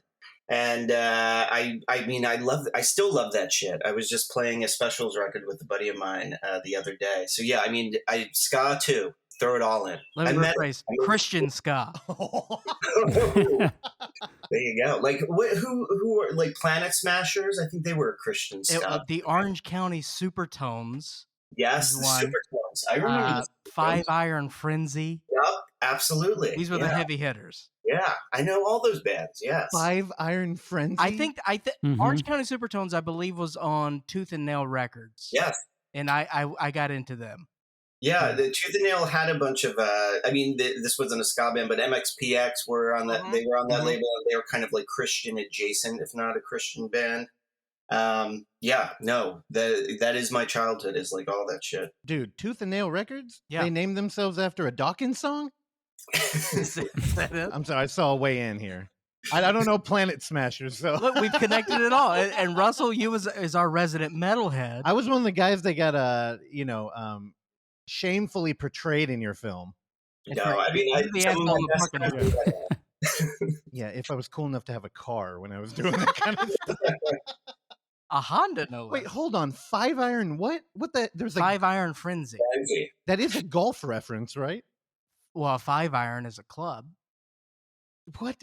There's the Venn diagram of golf, ska, and Christianity. It's bigger than you think it is. I think I just figured you out. Well, please tell me. You're right in the middle there. Dude, I am shocked at how many bands y'all named between the two of you. I couldn't have. Does Smash Mouth count? Are they ska?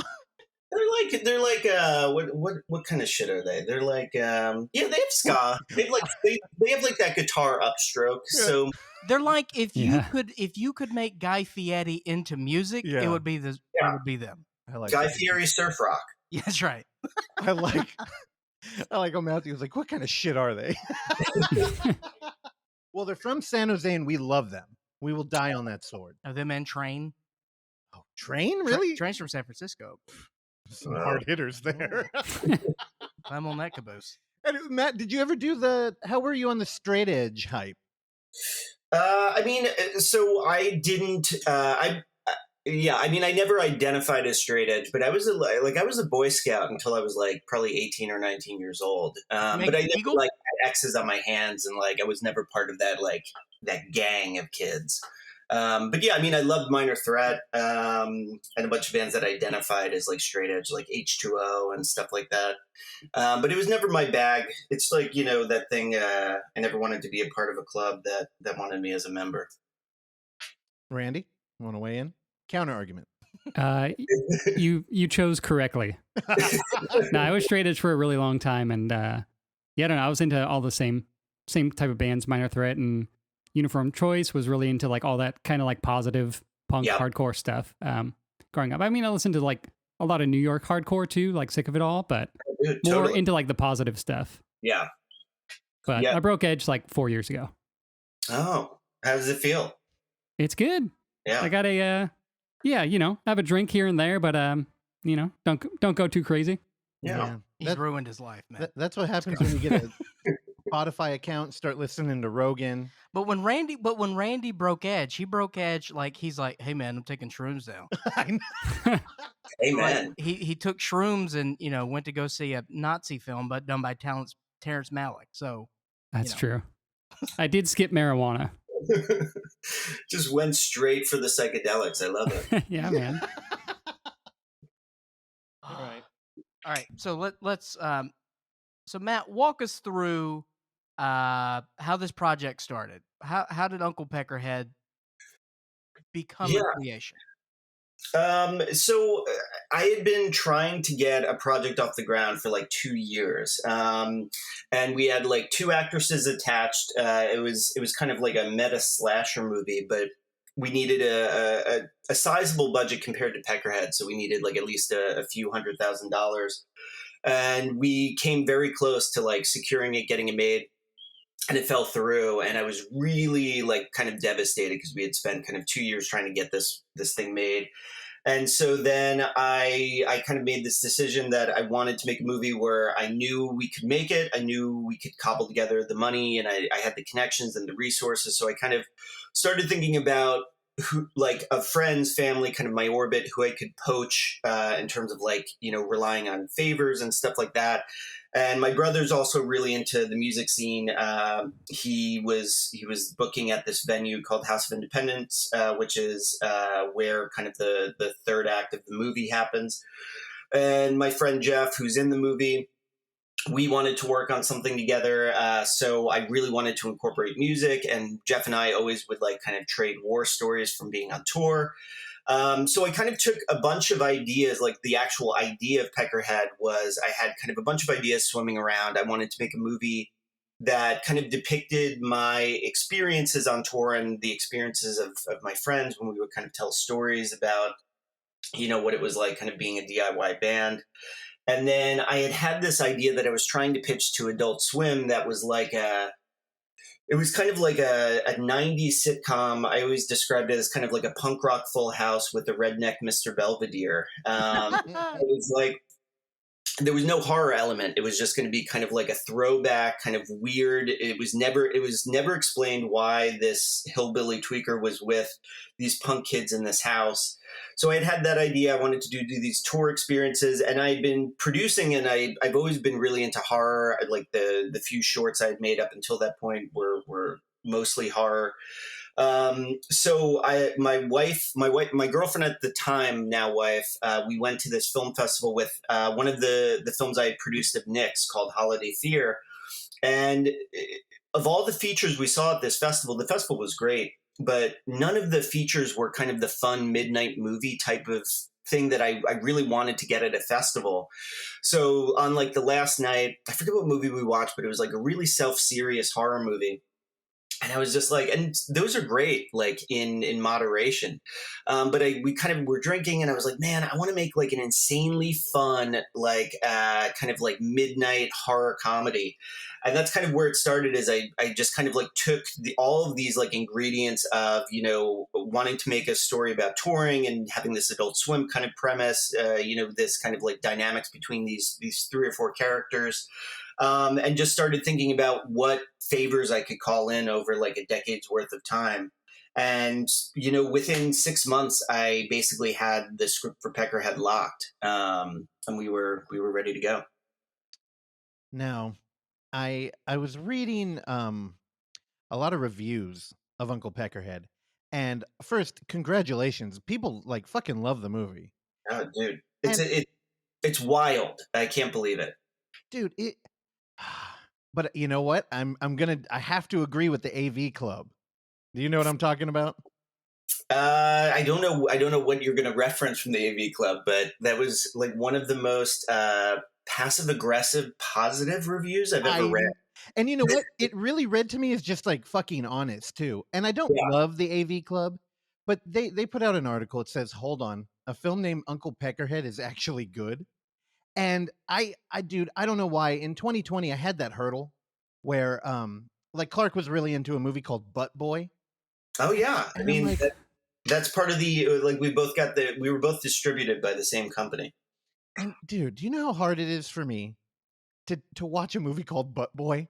And it's not that I don't watch like fun shit. Yeah. Also, fun is kind of a hurtful word.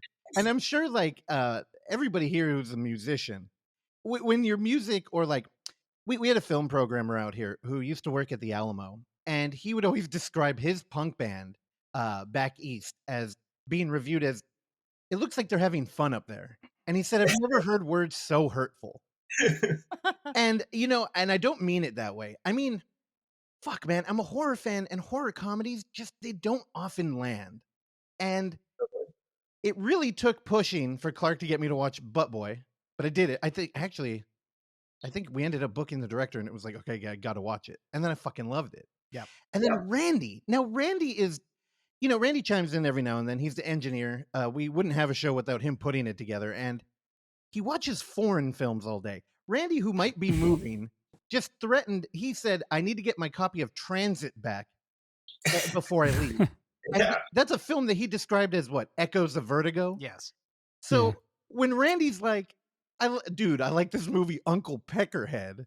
We're like, what the fuck are you talking about?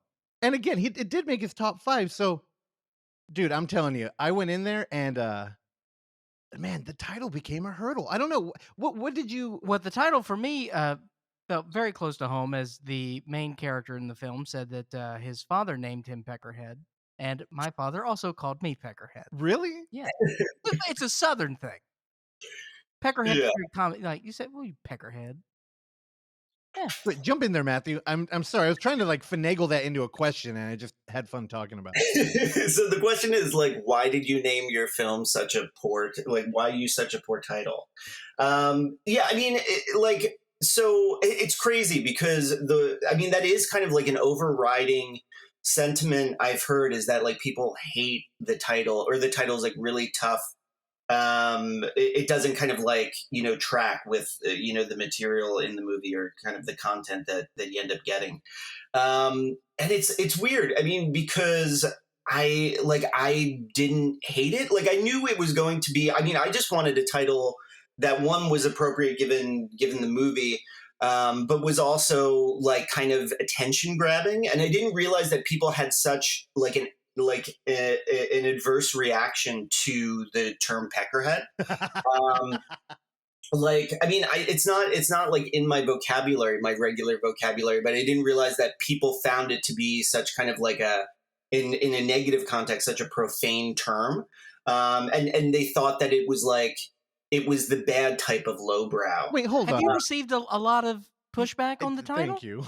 Yeah, it's like, internet pushback. So like I kind of, it ain't real. Okay. You don't give a fuck about that really. But yeah, it was surprising that people, cause there were like, I've heard consistently, that's one of the consistent kind of like, I guess like negative kind of feedback I've gotten is that people are like, man, like that title is such a turnoff. And then thank God, like you guys said, like, a buddy of mine or like my boyfriend or my girlfriend, like, convinced me to watch it. And I'm so glad I did, but the title like isn't helping you out.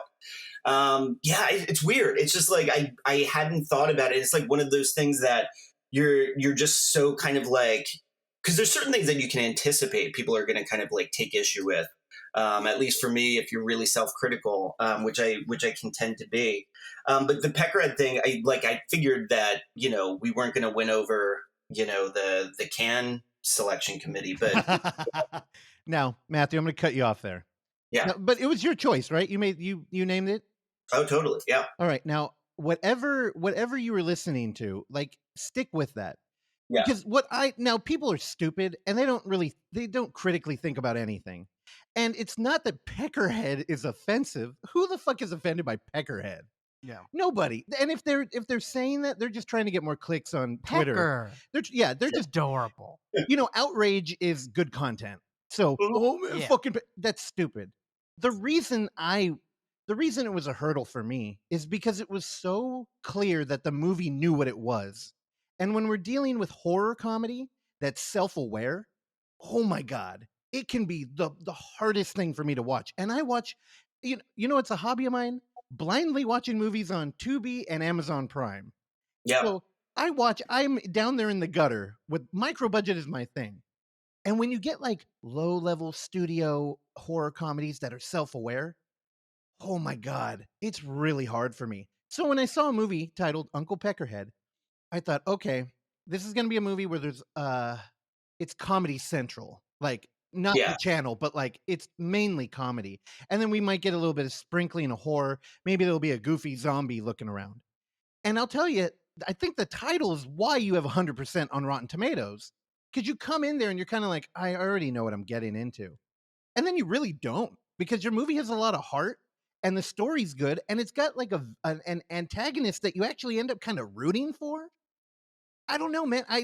You nailed it. And I felt kind of bad bringing up the title thing because I saw that you've clearly been dealing with this. Let me just tell you, they're fucking stupid. People don't know why they don't like that title. And I don't know. I think it's integral to the success of the film. So, I mean, good job naming it. Oh, thank you. I mean, it really means a lot that people, you guys and just in general, people have really responded to it. It still is like now we're kind of like 9 months out from it being released or 10 months or something like that. But it's still like it still is kind of a shock that it like people have responded to the movie and have enjoyed it so much. It's just so fucking cool still to this day. Also, like when we pull the curtain back and we look at this, from a meta level. Oh, here we go. Like, isn't naming your film Uncle Peckerhead the most punk thing that you could do? Oh, yeah, for sure. Well, I mean, I should give examples. It's a movie that I still haven't watched that people love, Anna and the Apocalypse. And Yeah. the damn title. I'm like, oh my God. It's a musical, Clark. You should probably check that out. People love that film. Or think of the Banana Split movie. Like that movie shouldn't have been good. And it's like or you know what needed a goofy title was Willy's Wonderland. That movie, it came in kind of self-serious, like Willy's Wonderland, and we get kind of like a Mandy looking cover, and it really should have been goofier. There's some good songs in there. I think Uncle Peckerhead was the perfect title for the tone of that film. Well, yeah. And it sneaks the heart in there, and it's fucking good. I don't know. You want to know why I really love your movie? It's that damn band that you had Nicholas in. Dominion Rising? Dominion Rising, yeah. Where did that come from? Did you write that song? Yeah, I mean, so Jeff wrote the music, but I wrote the lyrics. That was like a collab.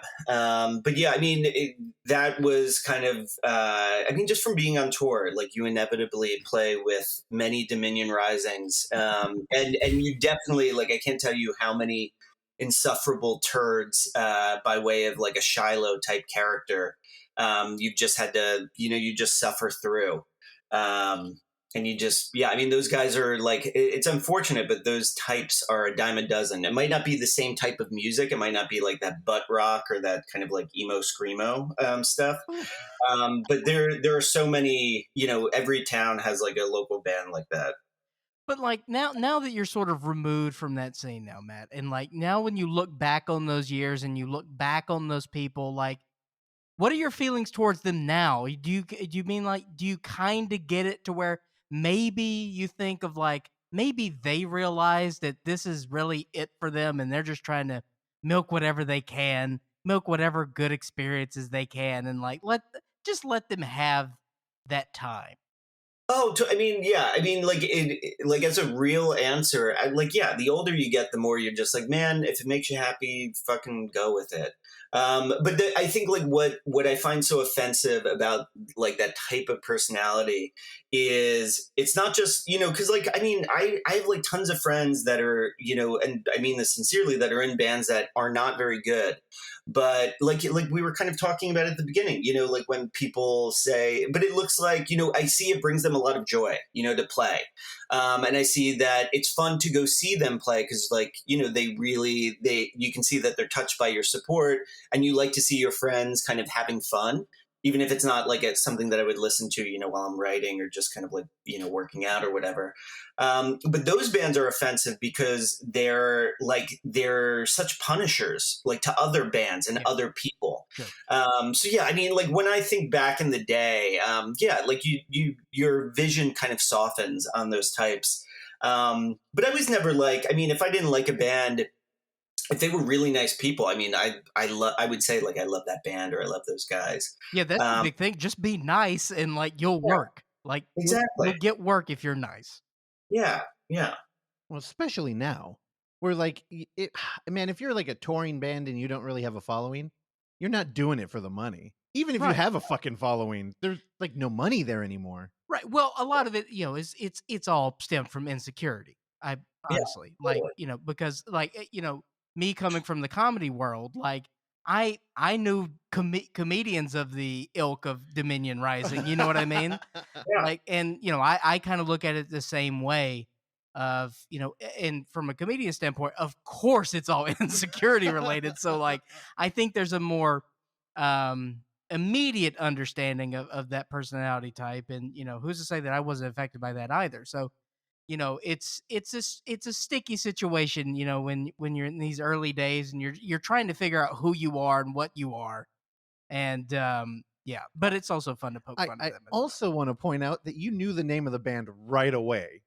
I saw the movie yesterday. Okay, I was like, dude, you got a tattoo on your neck, Dominion Rising? Hey, we play that song all the time. Yeah, I should tell you, I did rip the audio of that, and we play it like when we're here. God.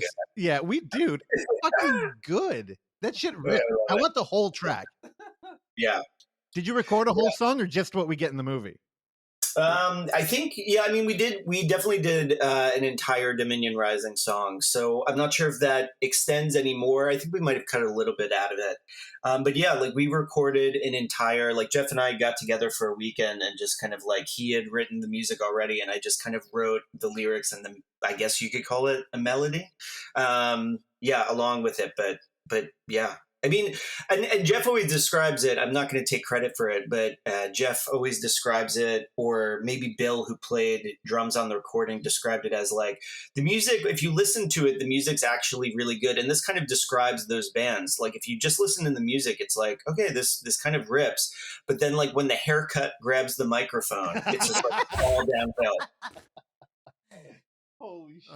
With that painfully obnoxious door knocker. Oh my God. Yeah. So Matt, let's talk about casting for the film, which is just, man, everyone has played to their strengths perfectly. So let's walk through like how did you find Duh? Yeah, so I mean, it did feel like winning the lottery, because I think that is one of the major strengths of the movie, as we just lucked out in the casting. So Jeff, who played Max, I've known him for like the better part of a decade. We met through my brother, and we just like, immediately were thick as thieves. And he was in A Short of Mine, Larry Gun Demon, and we just like always want to work together. We're always trying to find like projects to kind of collaborate on. So he was the first person on. Like as I was writing the script, I was kind of like, I poached him and I was like, I want you to be in the movie. Will you write the music? So he wrote all of Duh's music. He wrote the music for Dominion Rising. And then after that, the two other major roles in Duh, Judy and Mel, which is Chet and Ruby respectively, that was just casting. Like we did a casting call in New York City, which is where we were all based out of. And they came in and they read for it. And both Chet and Ruby I was familiar with, because I'm not a comedian myself, but I'm a huge comedy fan. And I know Chet was like really big in the UCB kind of crowd back when that was kind of flourishing. And I really liked her, but she like nailed the audition. Ruby and Chet had the same manager. So when we were talking about getting Chet, he's like, I have this other, client. She's really great. Would you be interested in having her come in? And both of them were like first choices, like they came in and they absolutely like nailed it. I didn't have to give them a lot of kind of like, I didn't have to help them really shape their characters. But really like the biggest, like the biggest luck I think we had in the movie was David, who plays Peckerhead. We had been, for a micro budget movie, we had done kind of a casting call for like 3 days, which is like, I mean, basically like we couldn't do any more. And nobody was like nailing the Peckerhead role. And it really came to a point where we had done these 3 days and we were like, we have to do another casting day. And we didn't have a lot of money and we didn't have a lot of time. And you're kind of backs up against the wall. And David actually was in Florida at the time and he sent in a video. And he sent in a video of the diner scene. And I mean, dude, it was like what you see in the movie is what his audition tape was. And we were like, this is our guy. And from there, David, like, I mean, again, like he just makes the role. That's like all David. And that was like, I thought we weren't going to make the movie because, I mean, I'm telling you guys, it was like one of the most kind of disheartening experiences of like for 12 hours a day, 3 days in a row, just having, people come in and like nobody was even came close to kind of nailing that character. Now, did you, as a director and a writer, when you have a group that needs to come together and really sell like chemistry, do you have any activities to get people used to each other or anything? I'm super curious about that because I really got the feeling that these people like knew each other, which hearing you now, I'm like, oh, I'm an idiot. I just assumed they were like friends or in a real band or something. No, I mean, it's part, so there's a few things I did. One of the things that I've been told from like by them that was really helpful is for each of them, I wrote like kind of like a 3 to 5 page character biography that kind of talked about their life, before coming into the first scene of the movie. And it talked about the relationship between especially with Dud, the relationship between each other, but even like beyond that, like where they are coming from, as they're entering this movie. So that was one thing that I know really helped them to kind of understand like how they're going to react and how they're treating each other. The other thing that like we just lucked out is they're like everyone that was in the movie was incredible, but the four of them are incredible people. And like, I'm telling you, like a day or two in just became like a crew. And what happened is the van that's in the movie is Jeff's van. And like, starting on the first day, Jeff just started driving them to and from set. So they would be traveling in the van together. They'd be eating their meals together. And they really did kind of become like kind of an art imitating life situation where they were kind of traveling together as this kind of ragtag group of four. And they just kind of, it was crazy. Like by the second day, like off camera, they just had this kind of like incredible dynamic. And they just kind of like, locked in. And that's something where, there's certain things you can do as a director, but I think that, like one thing that I've been reflecting on when I'm thinking about Peckerhead is just like how lucky we were that those four, took the role, took their respective roles, but then like, we're just so, they're just incredible people and they just got along so incredibly well. Dude, how did that feel as a director and writer, like watching them like pull up in a van together? It's absolutely incredible because like I'm sure Nick probably told you, and like I'm sure you've heard from the other people you've interviewed that have been making micro budget films, is like it's just like every day is like there are just dozens of fires, and it's just like your back is always up against the wall. And the fact that I didn't have to worry about there being kind of like an asshole or a dick on set in terms of like one of the main roles, and seeing how kind of like, they really did have it. I think one of the things that like, I've heard in reviews and when I've done interviews is like, they're like you said, like, it seems like they've known each other for so long and they have such an affection for each other. And that extended off camera, like within the first day, they just had such kind of an effortless kind of loving dynamic between the four. And that just speaks to like who they are as just people. But yeah, it's one of those things that like, you're just like, thank God. Because if this was going poorly, then it affects the crew. It affects the supporting cast that's coming in on like certain days. So what happens is when we'd have like other actors come in for a day or a couple of days, they were so welcoming and kind of loving that, in terms of like the cast and the talent end, it was just such a really positive environment, which for a director, you can't, you just kind of thank your lake god or whatever you believe in. But yeah. Now you call it a micro budget film. And one of the things that a lot of indie movies nowadays, or just micro budget, share is this kind of like need to be shot in one location to save money. Yet your film, you're all over the fucking place. So what were you? Were you like doing things for promoters, or how were you getting into these? Like, I'm assuming you were playing at real venues. Yeah, so we shot kind of where I grew up and where, like, especially the early bands that I had played in, where I had played before.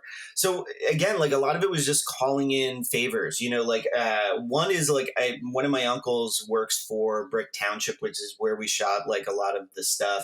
And he was amazing. He's kind of like the unofficial mayor of this town. So he would be like, yeah, I know the guy that owns the VFW or like runs the VFW. I'll give him a ring and we'll see if we can get in for like half a day.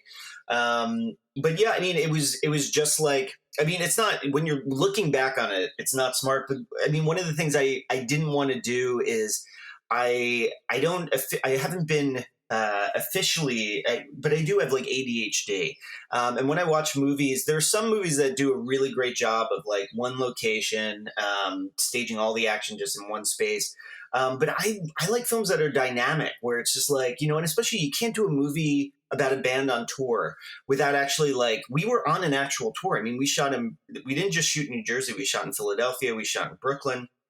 We shot all around New Jersey.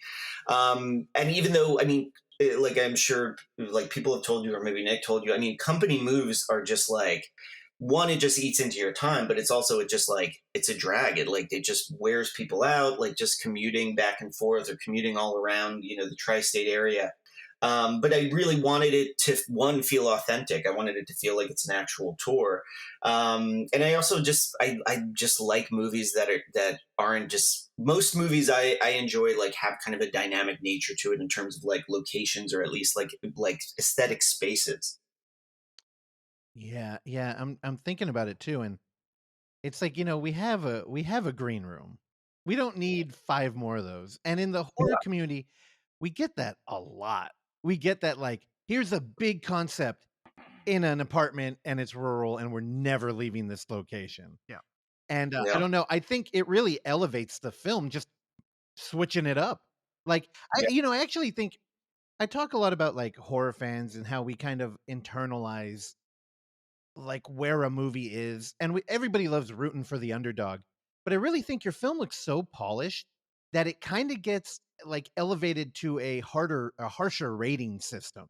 Like people are kind of like, he's clearly got a lot of money, we could be like a little harder on this one. And clearly Yeah. you just really faked it well, which, I mean, congratulations again. Yeah, I mean, that's one of the crazy things too, is like both that is people are, always think the movies would cost a lot more. And then like even one of the things that Jeff and I joke around about now is like some of our friends think like we made a killing off of this movie. And I'm like, we are fucking broke. You know what I mean? We're still like dirt poor. We still like have not like made anything off of this movie. So it's like one of those things that it's cool. Like I mean, I find it is a compliment that people think it's a more polished movie than it really is. But I'm telling you, yeah, I mean, it's the same thing of, I don't mind being held to like a higher standard in terms of like criticism and stuff like that. But it's like, I think people have the wrong, like, this is definitely, I mean, we made it for like under $100,000, which I consider to be micro budget. Wow. But it really was just calling in like every single favor that I've like, accrued over like a 10-year period. Yeah. Now let's keep on that favor train. Let's talk about the effects, which were incredible for this. I mean, I'm still floored that you told me it's $100,000, and the effects in this are insane.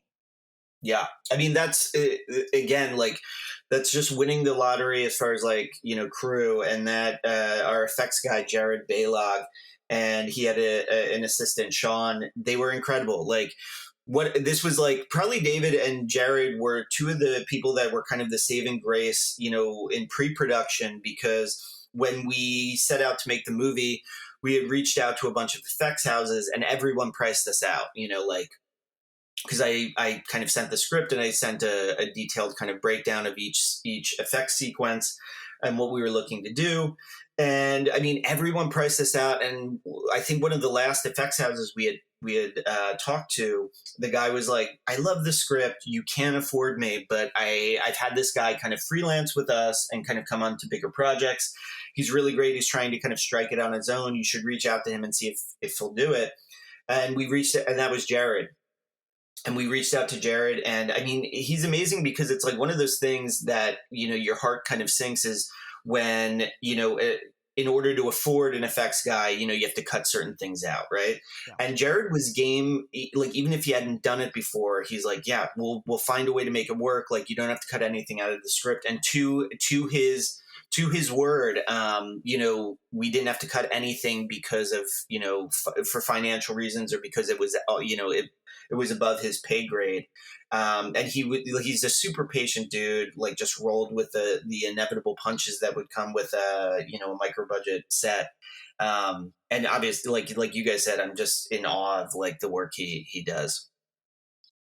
Yeah, that's incredible, because again, when you're making this script, when you're making this film, like, you have to have kind of in the back, at least for me, because I'm a person just riddled with anxiety. So like, there were certain things that like, if I was in your shoes of like, man, if the effects aren't good in this, like, this is all going to shit.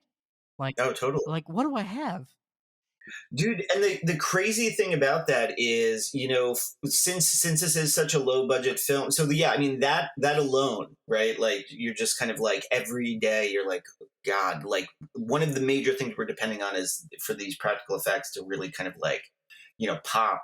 And even when you're doing those sequences, like for example, like in the metalhead scene, we can only afford one head, with a line attached to it. Yeah. So you only have one take to knock it out of the park. So that's Jared doing a fantastic job and nailing it.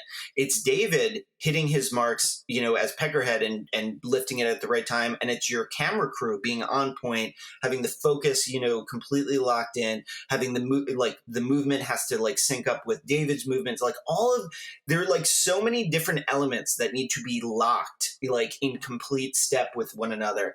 And, especially in those moments, you have like, there's a dozen of us kind of like crowded around about to do it. And again, like your anxiety is through the fucking roof, because if the head doesn't rip off correctly, if the blood doesn't squirt the way it is, if the camera doesn't have the focus pulled at the right moment, or, all of this stuff, that scene doesn't work and we don't have another head, and we can't do another take.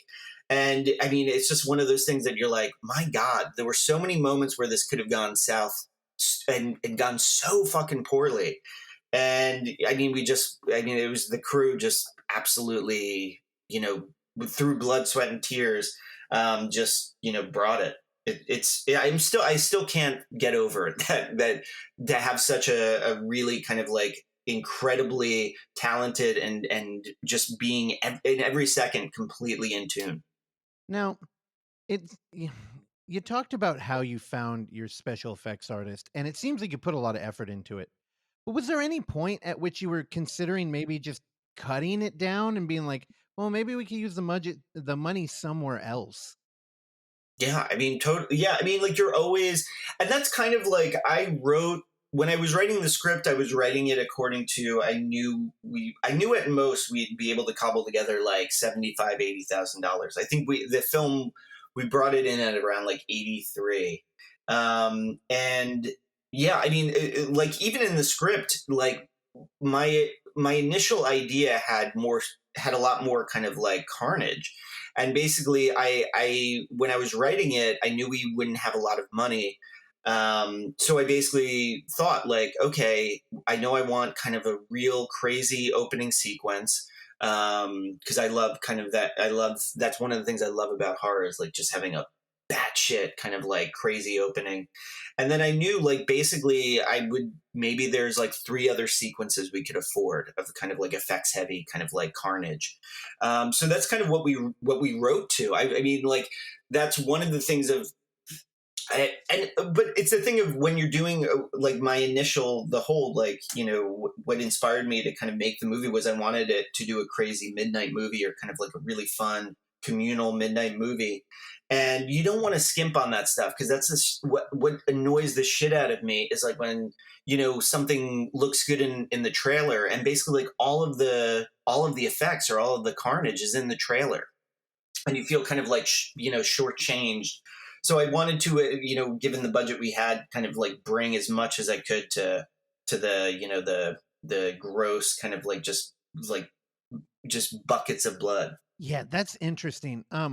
We have a regular guest on here, Bill Spataro, who's been doing special effects for like 20 years, and he's currently working with like K&B on Walking Dead show.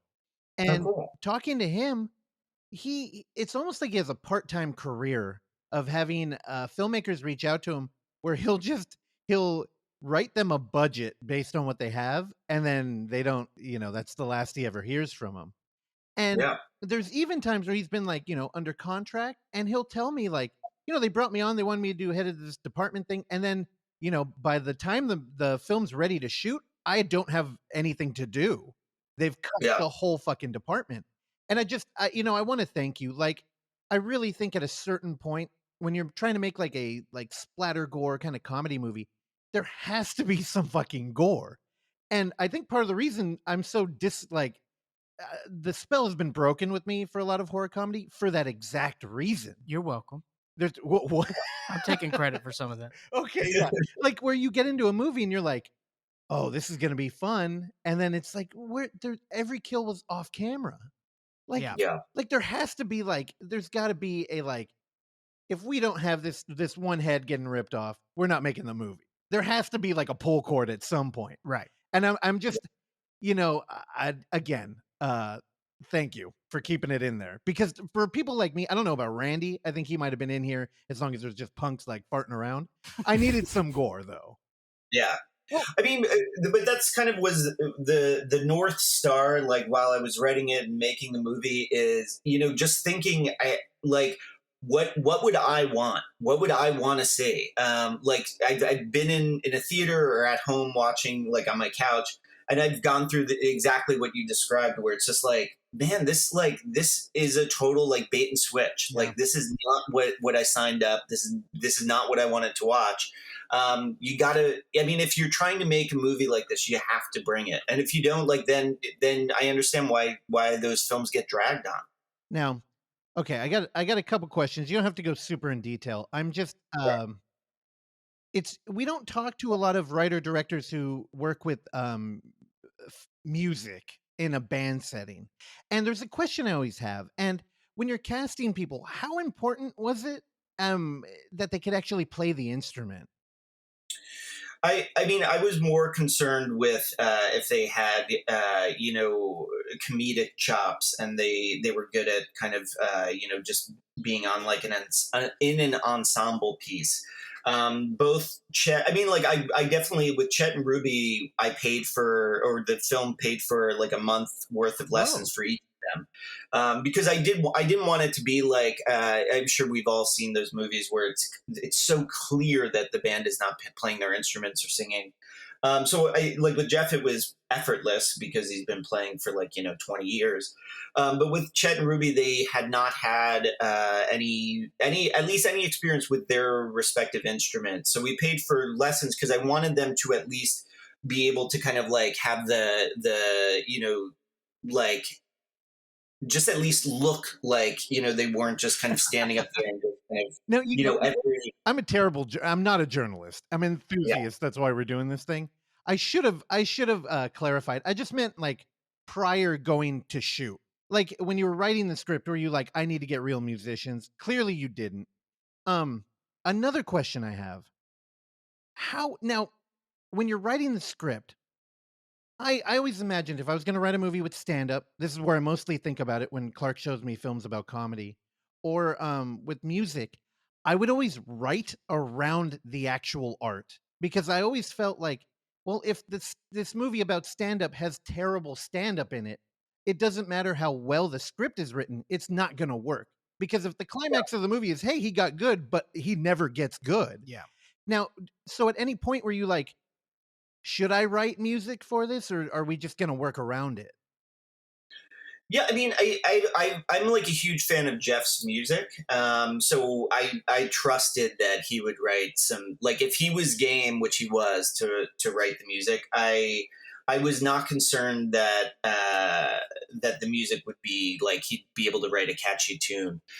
So that's just like implicitly trusting a friend who I'm also like a huge fan of his stuff. But it is scary. I mean, like, yeah, I mean, it's always like, especially if I didn't have any connections to that world or to, you know, musicians or songwriters that I actually like respected and would listen to it kind of if I weren't friends with them. Yeah. It's frightening. Yeah. I mean, if the whole movie's predicated on a band touring and the band like legitimately sucks, and that's not part of the story, yeah, it would sink the ship. So now, did you include Jeff in like the script writing process at all, or were you just kind of like telling him like the vibe of the band?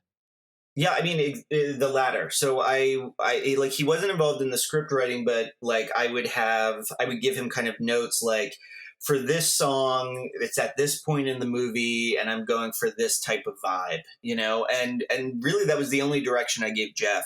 I told him I wanted to be like, the only thing I told Jeff about the band as a whole is I was like, the music should be joyous and nihilistic. which I think he did a really good job at, like, both musically and lyrically. But yeah, I mean, in terms of like direction musically, it was just like, a few keywords or sentences, and he took it and ran. Joyous and nihilistic. I like that. Although it does instantly remind me of like Morrissey. Well, it reminds me of this show, actually. Touche. Yeah, you got that. All right, before we wrap up here, Matt, tell us about Larry Gone Demon. So we're expanding the universe of Duh and Uncle Peckerhead. Yeah, so Larry Gun Demon is a script that I've a feature that I've written that's in the Duh universe, and it's Duh just in a different misadventure. But we're actually hoping to maybe make Uncle Peckerhead 2, and I've got like another script called Bloody Axe Wound that I'm hoping to get off the ground very soon. That's the project that I was actually working on before Peckerhead came around. So yeah, I mean, I would love to bring Duh back together. I would love to bring the whole Uncle Peckerhead crew back together, just because it was such a joy to work with them. And for Peckerhead 2, I actually like have like a script ready to go. It's just, it's finding that money, finding that cash. Now, I got one more kind of like biggie. Now, Uncle Peckerhead, our titular character. Now, from the cover of the movie, he comes off like a zombie. And you know what I fucking hate? All these goddamn zombie movies. But when we get into the movie, he's got a much more complicated mythology.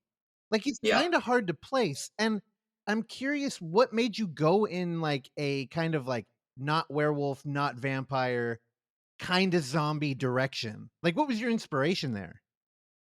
It sounds kind of foofy, but my inspiration, were like old Universal monster movies, because I wanted to make a movie. I wanted to make the monster somebody that you cared for, and that you kind of could sympathize with, even though they would do kind of these really heinous, commit these heinous acts.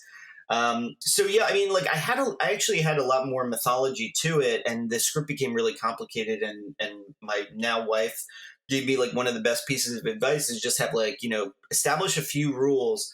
But you don't have to like really pack it in there, because you're just going to get people really kind of starting to parse through it and question a lot of stuff. And if it doesn't all add up, you're just going to kind of confuse them, and it's going to take them out of the story. But yeah, I mean, like the real influence was, I definitely didn't see it as a zombie. People say it's a demon. I don't really see it as that. I always saw it as just like a monster or like a ghoul or something like that. And it kind of took from a few of the, a few, familiar lores that we've heard, like instead of the full moon, it's, 13 minutes at midnight. But yeah, I always just saw him as like a monster. It's like a part-time monster. That's cool. When I was watching it, I swore it was like a metaphor for drug abuse or something. Oh yeah, totally. 1000%. And I was like, it's super dark too, because I've known people like that, where you're like, this is the most like kind, hardworking motherfucker, and I love hanging out with them. But when we go back and watch a movie and we start drinking, this motherfucker turns into a nightmare. And totally. And I don't know. It's normally when you work something that heavy in, it kind of pulls the movie like tonally in a different direction. I never got that from your film though. Like it kind of managed to be like this like underbelly that's there if you want to think about it, but otherwise you can kind of like live in the world. Yeah. I don't know. I mean, it's really unique. I love the way that you did it. Yeah, I mean, and that's the type of stuff that I love on, is when, it can be an allegory or however you want to frame it, but it's not like stuffed down your throat. Yeah. If you're sitting kind of meditating on it, yeah, you see it. And I mean, I totally agree. I mean, that was definitely all in there, because I mean, with those folks, it's a lot of fun, until it's not. And then when it's not, it's just like, it's a fucking drag. And it's like, people can be both beautiful and inclusive and just a joy to be around, and then have, this thing where they become incredibly destructive. And, I mean, those type of characters I'm fascinated by. Well, we run a film fest, and I'm not going to get super into that. It's all found footage and stuff, but we end up showing a lot of movies in a theater, and this is the kind of movie that I would love to show, because you can bring like everybody. You say, oh, tell your mom to come out and we can all hang out and have a good time. And then after those screenings, people pile out and one person will come up to you and be like, hey, did you get like was somebody on heroin or is this? And you're like, oh, hey, let's walk over here. We could like talk like real talk about this movie. And it's totally there. But dude, I don't know.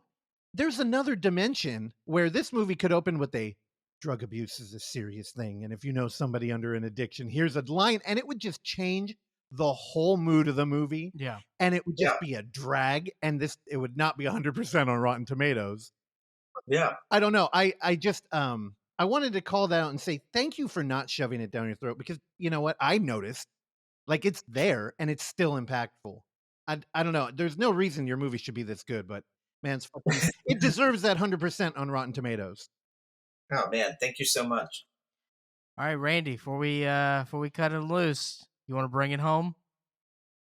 Yeah, I don't know, no questions, but yeah, just really appreciate the film. I always, which you don't see very often, genuine depictions of like punk rock and what it's like to be on tour and how kind of like absurd it is and how like great it is at times and how it's like sad at times.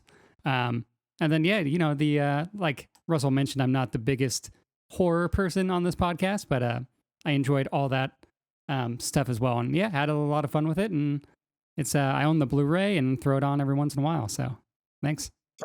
Randy, and thank you so much. I mean, that's incredibly kind. And thank you also for turning these guys onto the movie. I appreciate it.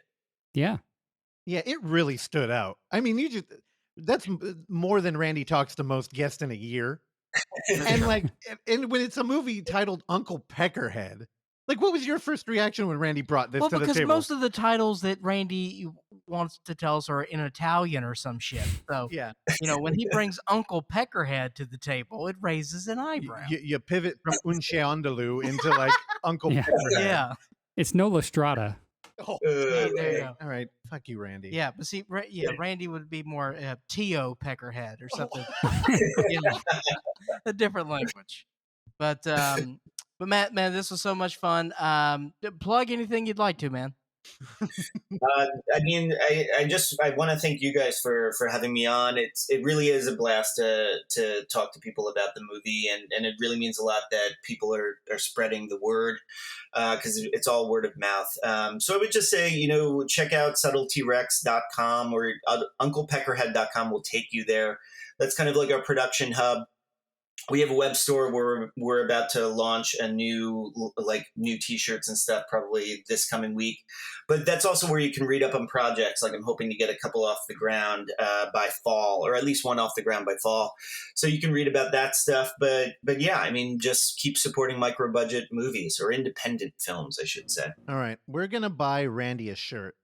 And we're going to get our boy in here from the East Bay, and we're going to do a photo shoot. We're going to send you some promo stuff. All right, Matt, we're going to use it. We got to get Randy tied into the dough world. Let's go.